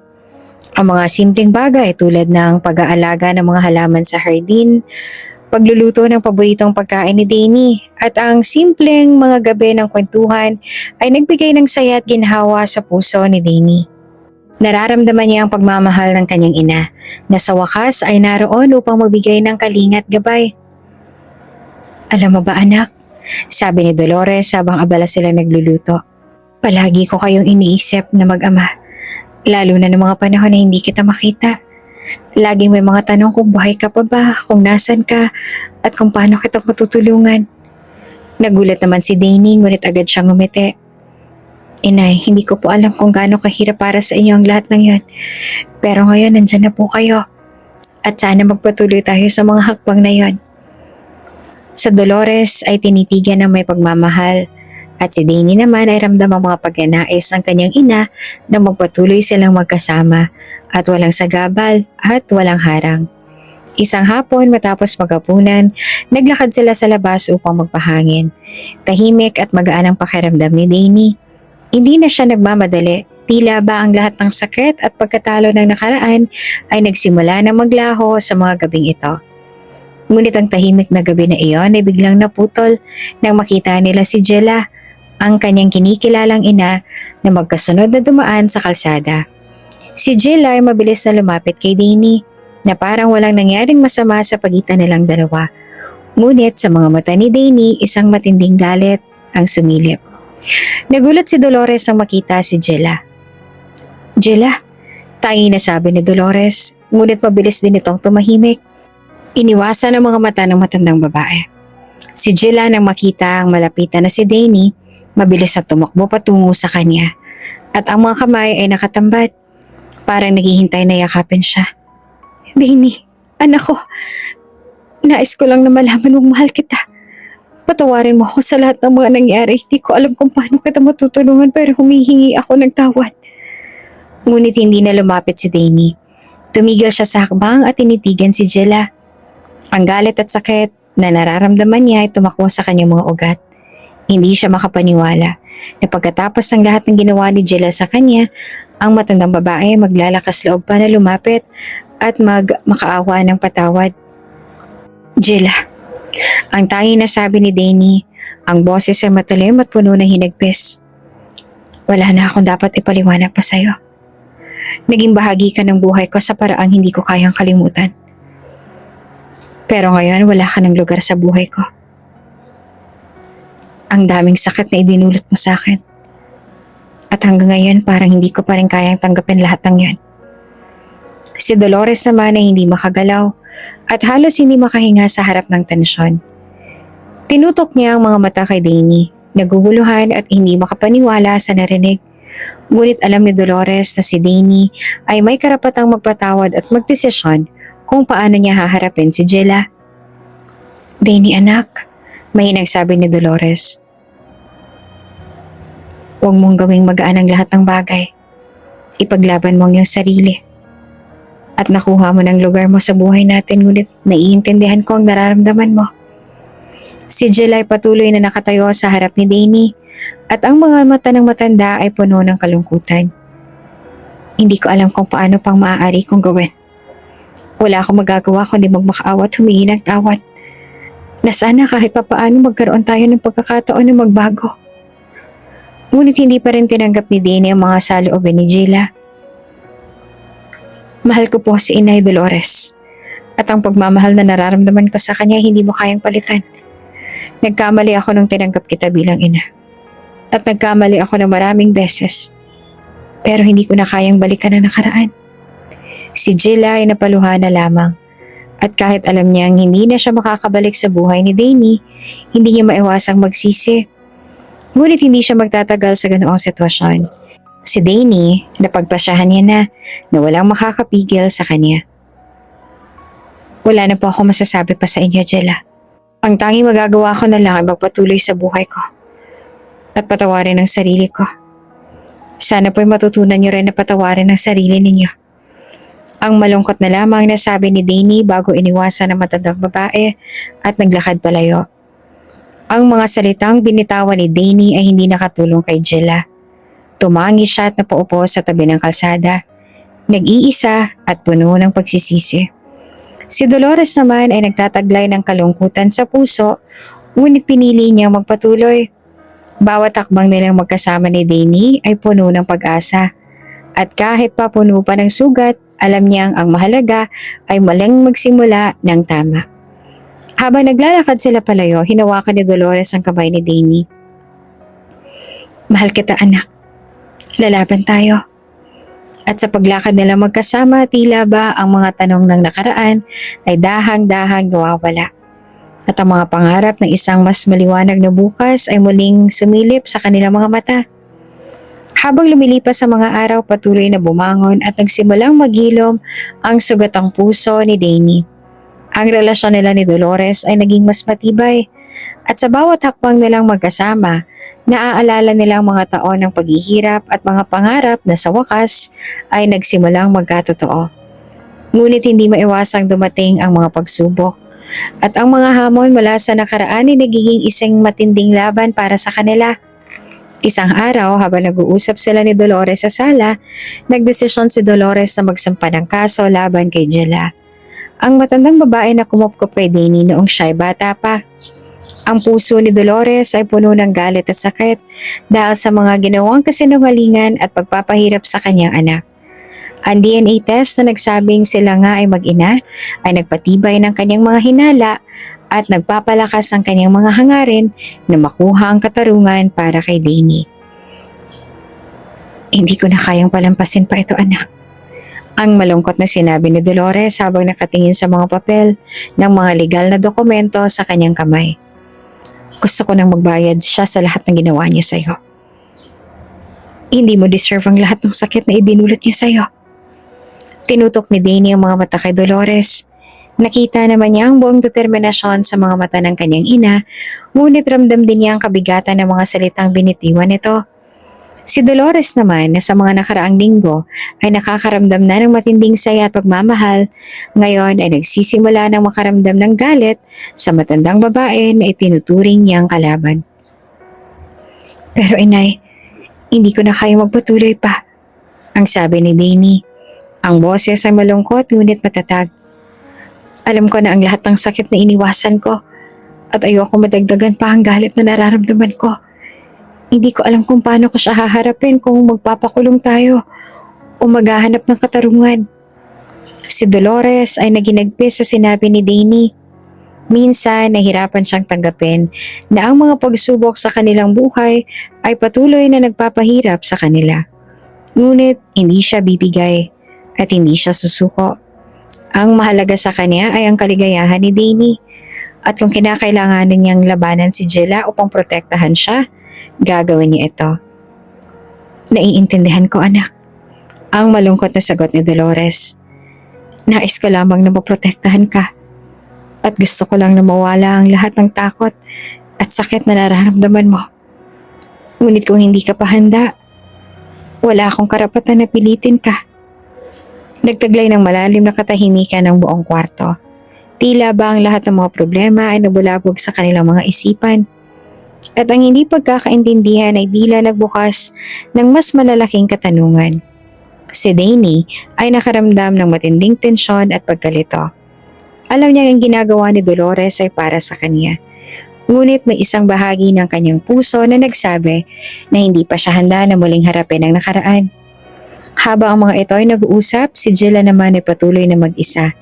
Nakatambay sa kanyang bahay at nag-iisa sa kanyang mga nagawang kasalanan. Lahat ng mga taon ng pagpapanggap ay naglaho sa isang iglap. Ang matandang babae nagsimula na mag-isip, magsisi, at magtaka kung paano siya nauurong sa buhay na puno ng pagsisisi. Ang mga pangarap na sana'y magsama sila ni Danny bilang isang pamilya ay nagsimula ng maging isang malupit na alaala na nagdudulot sa kanya ng panghihinayang. Isang araw dumaan si Jilla sa bahay ni na Dolores upang humingi ng tawad kay Danny. Ngunit nang makita niya si Dolores, nagbago ang kanyang desisyon. Tumingin si Dolores kay Jilla nang may galit sa mata at nagsalita ng malumanay. Ngunit puno ng kapangyarihan. Hindi ko na kayang patawarin ka. Hindi ko na kayang kalimutan ang lahat ng ginawa mo kay Danny. Hindi ko kayang tanggapin ang mga pagsisinungaling mo at ang mga kasinungalingan mo tungkol sa pamilya namin. Hinawakan ni Dolores ang kamay ni Danny at inilapit siya sa kanyang dibdib. Ito ang pamilya ko at hindi kita papayagang sirain kami. Si Jilla naman ay napaluha. Ngunit alam niyang hindi na siya makakabalik pa. Ang mga taon ng pagiging magkasama nila ni Danny ay naging malupit na mga alaala ng pagkatalo at pagsisinungaling. Hindi ko na maaaring itama ang mga nagawa ko. Ang tanging nasabi ni Jilla. Ngunit ang gusto ko lang ay makita ang anak ko kahit na hindi ko na siya matutulungan pa. Pagkatapos ng kanilang pagpupulong, nagdesisyon si Dolores na magsampa ng kaso laban kay Jilla at nang makuha ang katarungan na nararapat kay Danny. Ang lahat ng sakit at galit na nag-uugat mula sa mga taon ng pagkahiwalay ay nagsimula ng magbunga ng tunay na katarungan. Ngunit sa bawat akbang ng kanilang laban, nagiging malinaw na ang kaligayahan ni Danny ay hindi matutumbasan ng anumang katarungan. Ang tanging bagay na mahalaga ay ang pagkakaroon nila ng pagkakataon na magsimulang muli bilang mag-ina. Hindi ko na kailangang maging mag-isa, ang malumanay na sabi ni Danny. Kahit ano pong mangyari, nandyan ka para sa akin, inay. At yun ang pinakamahalaga. Si Dolores naman ay ngumiti at pinatong ang kamay sa balikat ni Danny. Oo anak, andito lang ako at hindi kita pababayaan. Magkasama tayo sa laban na to. Matapos ang lahat ng nangyari, nagdesisyon si Danny na bumalik sa dati niyang pinagtatrabahuhan. Hindi na bilang isang mangmang na waitress, kundi bilang isang anak na muling niyakap ng kanyang tunay na magulang na sina Dolores at Hernan. Magkasama silang pumasok sa resto bar na nagbigay ng matinding takot at sakit sa kanyang puso noon. Ngunit ngayon ay puno na siya ng lakas at tapang.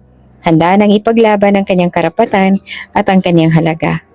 Ngunit bago nila ito nagawa, isang hindi inaasahang engkwentro ang naganap. Habang sila naglalakad papasok sa resto, nagpasya silang magpunta muna sa CR upang magpahinga. Naiwan si Danny sa tabi ng pinto ng resto, tahimik na nagmamasid sa paligid.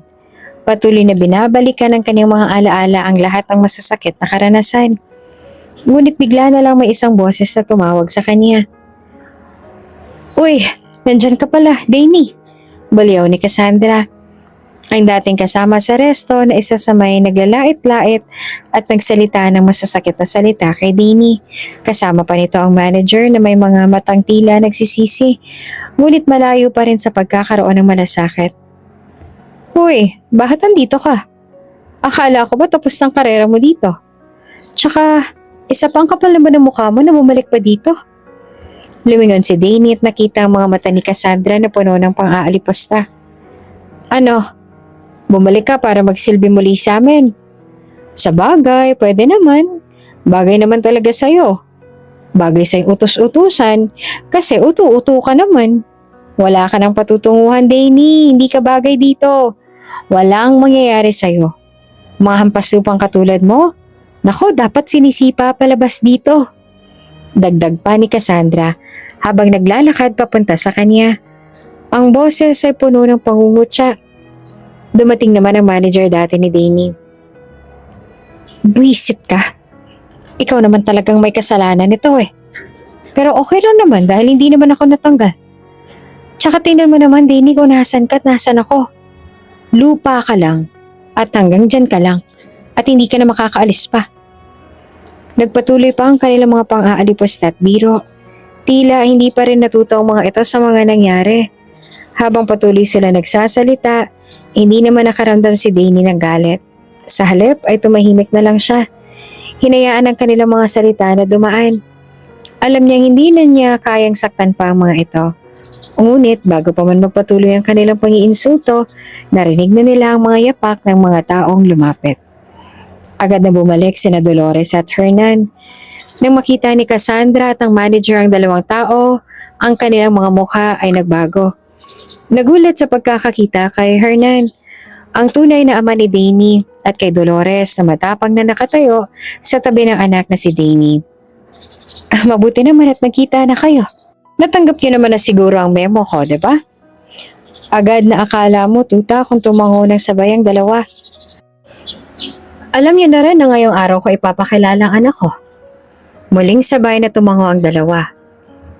Ang dibdib ng dalawa, akala mo'y may nagkakarera sa kaba. Ha? Siya bang anak mo? Ang tanong ng manager. Hindi makapaniwala sa nakikita. Habang si Cassandra naman ay hindi rin makapagsalita. Ang kanilang mga mata ay nagulat, puno ng takot at pagkabigla. Dahil hindi nila inaasahan na ang pagbabalik ni Danny kasama ang dalawang tao na may ganitong posisyon. Oo, siya ang anak ko. Sagot ni Hernan nang may buong tapang. Hindi siya natatakot. Ang tono ng boses niya ay matatag at puno ng pagmamalaki sa anak. Si Danny ay hindi ng babaeng iniiwasan ninyo o pinapahalagahan ninyo. Siya ang anak ko at tanging siya lamang ang may karapatan sa pagmamahal namin. Dahil sa mga salitang yon, nagulat si Cassandra. Hindi siya makapaniwala na ang dating walang halaga para sa kanya ay may ganitong mga magulang. Si Danny na pinagtawanan at pinalayas niya, ngayon ay isang may dignidad na tao, kasama ang mga magulang na nagmamahal sa kanya. Hindi na siya basta-basta na lang itinaboy na mangmang na walang kwenta. Hinawakan ni Dolores ang kamay ni Danny. Tiningnan ng manager na hindi na makatingin ng diretso sa kanila. Tinuruan niyo po ba siya ng respeto? Nais ko sanang ipaalala na hindi siya hampas lupa at hindi rin siya may masamang kapalaran. Siya ang magiging dahilan ng tagumpay namin at walang makakapigil sa kanya. Lahat ng sinabi mo ay narinig ko na at ayoko maulit pa ito. Habang pinapakinggan nila ang mga salitang to, ang mga mata ni Cassandra ay puno ng hiya. Alam niyang hindi siya ang tanging nagdulot ng sakit kay Danny. Ngunit sa mga salitang iyon, nagbago ang pananaw niya sa batang ito. Nagkamali sila sa paghuhusga kay Danny at ang pagbabalik nito na mas malakas at mas matatag ay nagbigay sa kanya ng aral. Ang manager ay walang nagawa kundi ang yumuko at magpakumbaba. Pasensya na, Danny. Ang kanyang mga salita ay puno ng panghihinayang. Hindi ko inaasahan na ganitong magiging takbo ng lahat. Hindi ko alam na may ganito palang kwento sa likod ng buhay mo. Huwag mong gawing alibay ang hindi mo alam dahil kung hindi ko siya anak, alam kong mababa pa rin ang trato mo sa kanya. Ang sagot naman ni Dolores, ang kanyang tinig ay seryoso at matalim. Kung hindi mo siya iginalang noon, ngayon ay kailangan mong tanggapin at irespeto siya bilang anak ko.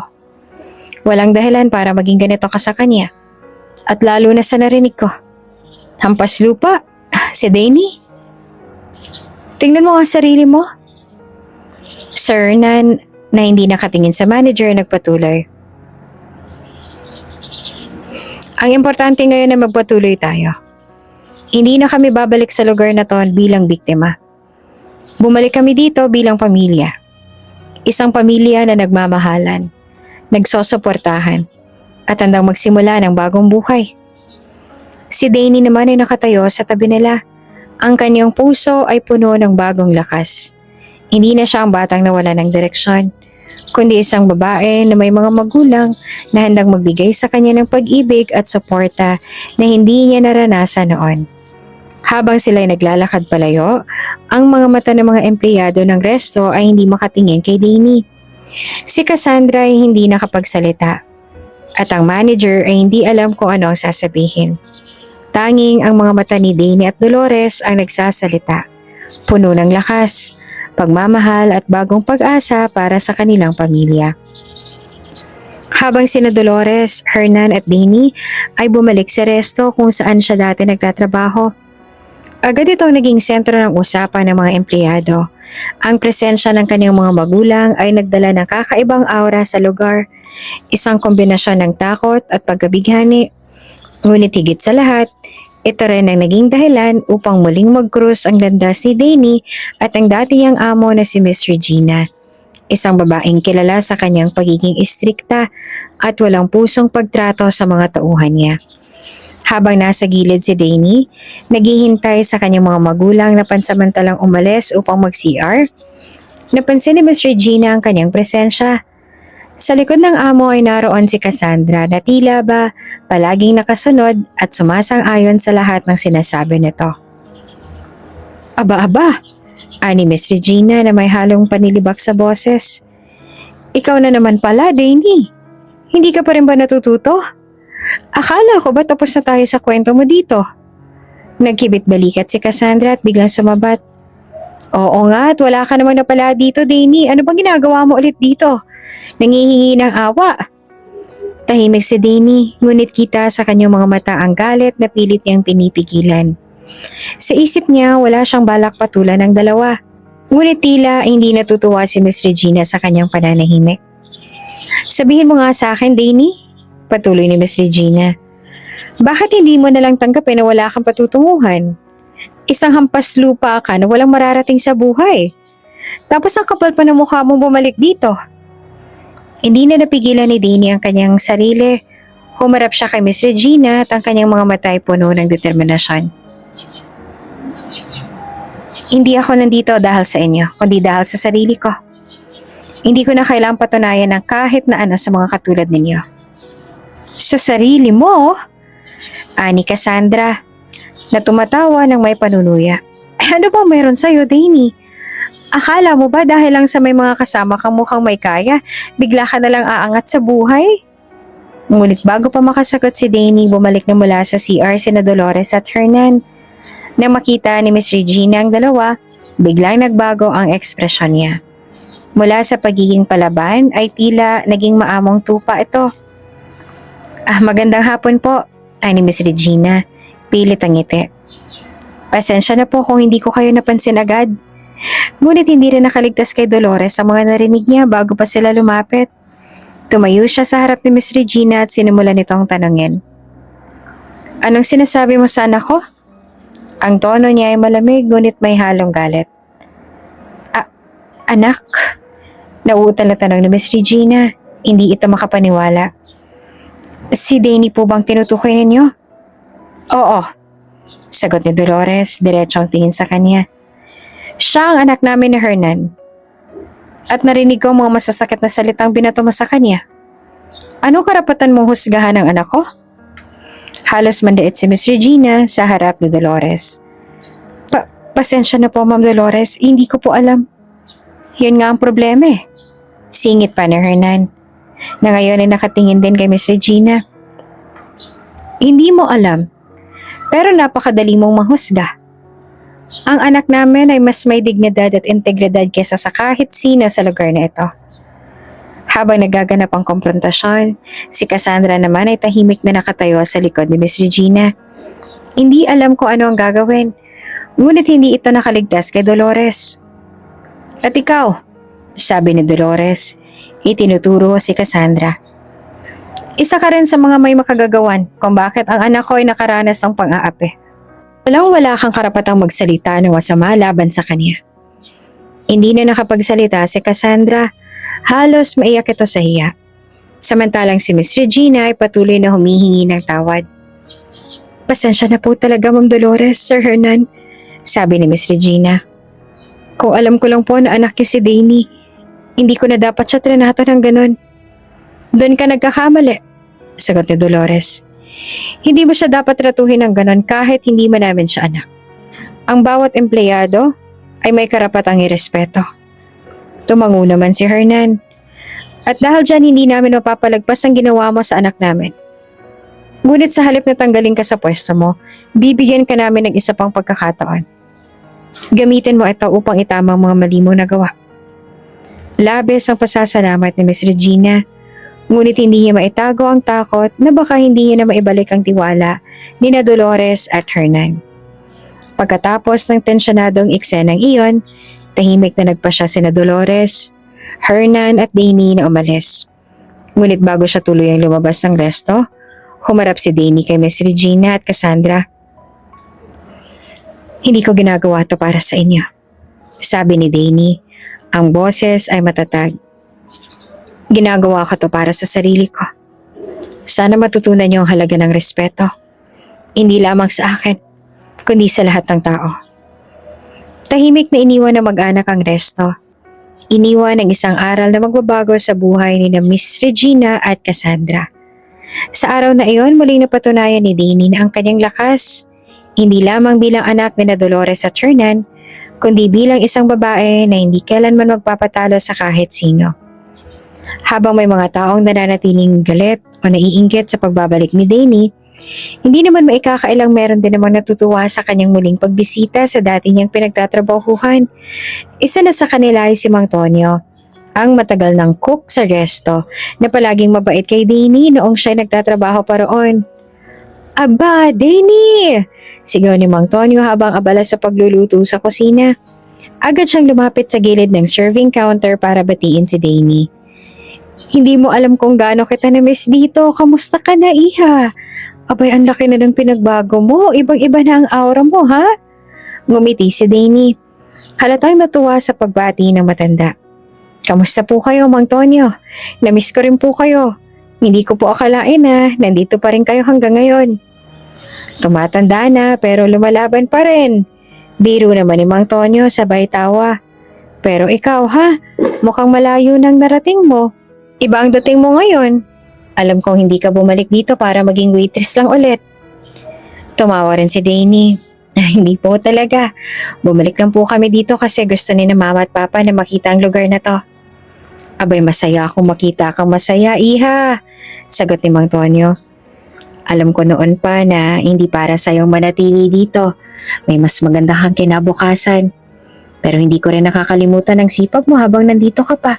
Napakabait mo kaya maraming natutuwa sa'yo noon. Hindi rin maiwasan ng ibang staff na makilala si Danny. Isa sa kanila ay si Aling Nita, ang cashier na minsang ipinagtanggol siya laban sa masungit na mga customer noon. Danny anak, ikaw na nga ba yan? Aba ay parang artista ka na ngayon na. Dati ikaw ang nag-aabot ng pagkain, ngayon aba mukhang ikaw nang pinag-aagawa ng mundo.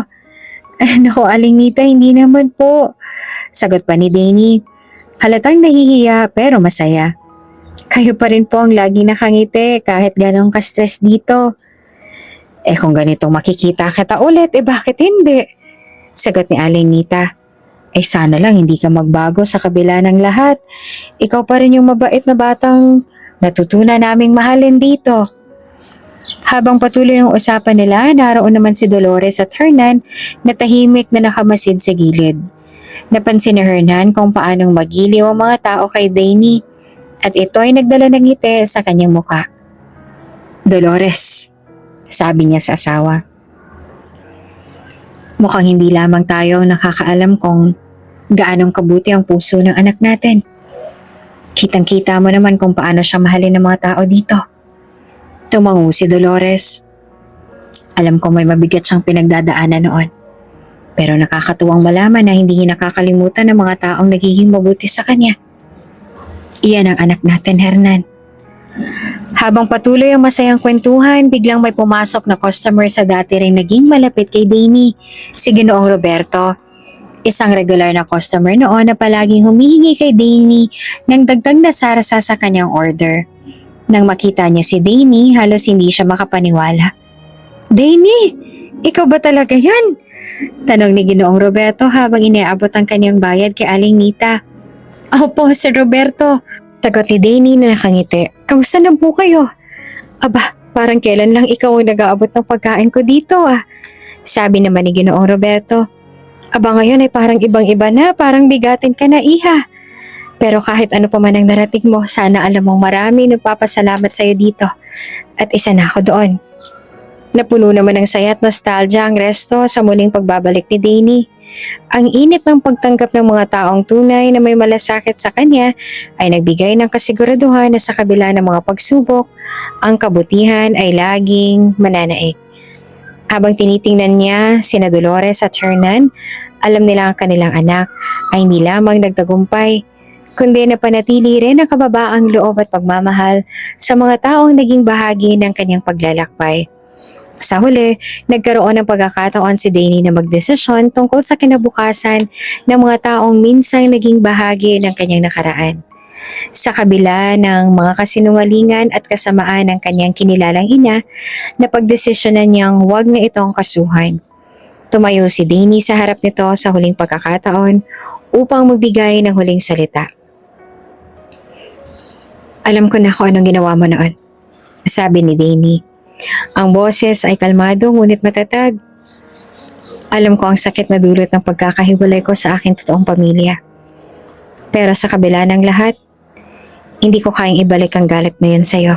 Marami na rin ako natutunan at napatawad na kita. Pero mula ngayon, magkaibang landas na tayo. Ang kinilalang ina ni Danny ay tumango na lamang.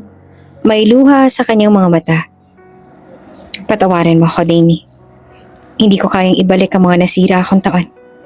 Pero sana'y maging masaya ka sa piling ng totoo mong pamilya. Samantala, hindi rin pinalampas si Dolores ang pagkakataong ipakita ang kanyang pagmamahal at suporta sa anak. Nagpasya siyang makialam sa pamamalakad ng resto kung saan minsang pinahirapan si Danny. Sa pag-uusap nila ni Hernan, naging malinaw ang kanilang layunin. Hindi ko matatanggap na ang anak natin ay minaliit at inabuso sa lugar na to, sabi ni Dolores kay Hernan habang naglalakad sila papunta sa resto. Panahon na para itama ang lahat ng mali. Pagdating sa resto, agad nilang kinausap ang management at inilahad ang kanilang mga plano. Simula ngayon, sabi ni Hernan sa mga staff, si Danny na ang magiging bagong may-ari ng resto na ito. Wala na makakapang-abuso sa kanya o kahit kanino pang empleyado rito. Napalunok si Cassandra at ang dating amo ni Danny nang marinig iyon. Hindi sila makatingin ng diretso sa mag-anak. Hindi ko kailangan ng mga taong mapang-abuso at hindi marunong umunawa. Dagdag na Dolores habang tinitingnan si Cassandra. Simula ngayon, Cassandra, at ikaw din, Aling Tasing, hindi na kayo bahagi ng restong ito. Ang ginawa ninyong pananakit at pagmamaliit kay Danny ay hindi namin kayang palampasin. Pinalalaya ko kayo mula sa responsibilidad na ito. Napaluhod si Cassandra at ang dating amo ni Danny. Patawarin niyo po kami, Senyora Dolores. Umiiyak na pagsusumamo ni Cassandra. Hindi ko po sinasadya ang mga nasabi ko noon. Bigyan niyo po kami ng isa pang pagkakataon. Ngunit tumayo si Danny at mahinahon nagsalita. Ang pagkakataong yon ay binigay na namin noon pa. Pero sa bawat araw na lumipas, mas pinili niyo pa rin ang masamang ugali at pagtrato sa ibang tao. Kaya tama na, Cassandra. Panahon na para ayusin niyo ang buhay niyo sa ibang lugar.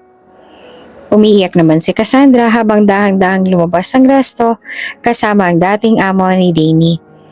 Hindi sila makapaniwalang ang dating waitress na kanilang minaliit ay siya nang may-ari ng lugar ngayon. Pagkatapos ng lahat, nagtipon-tipon ang mga natitirang empleyado upang batiin si Danny. Congratulations, Ma'am Danny! Sabi ni Aling Nita habang yakap-yakap ang bagong may-ari. Salamat po, sagot ni Danny. Ang mga mata niya ay puno ng luha ng tuwa. Pero hindi magiging maayos ang lahat ng kung wala kayo. Kaya sana magsimula tayo ng bagong yugto na puno ng respeto at malasakit sa isa't isa. Ngumiti naman si Mang Tonyo. Hindi lamang respeto ang meron kami para sa'yo, Iha. Inspirasyon ka para sa amin. Layong mararating ng restong ito dahil nasa tamang kamay na ito. Tinitigan ni Dolores at Hernan ang kanilang anak mula sa malayo. Labis ang kanilang pagmamalaki at pagmamahal na sa kabila ng lahat ng hirap at pagsubok, ang pamilya nila ay muling nabuo. At sa bawat araw na lilipas, alam nila na ang bagong simula ni Danny ay puno ng pag-asa, pagmamahal, at tagumpay.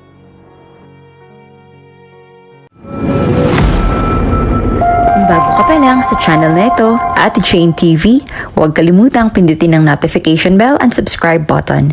Sana po hindi naman malaking abala sa inyo ang pagpindot ng subscribe button dahil ang kapalit po nito ay ang pagsuporta para makapag-produce ng mga libreng stories sa mga channels ni Ate Jane.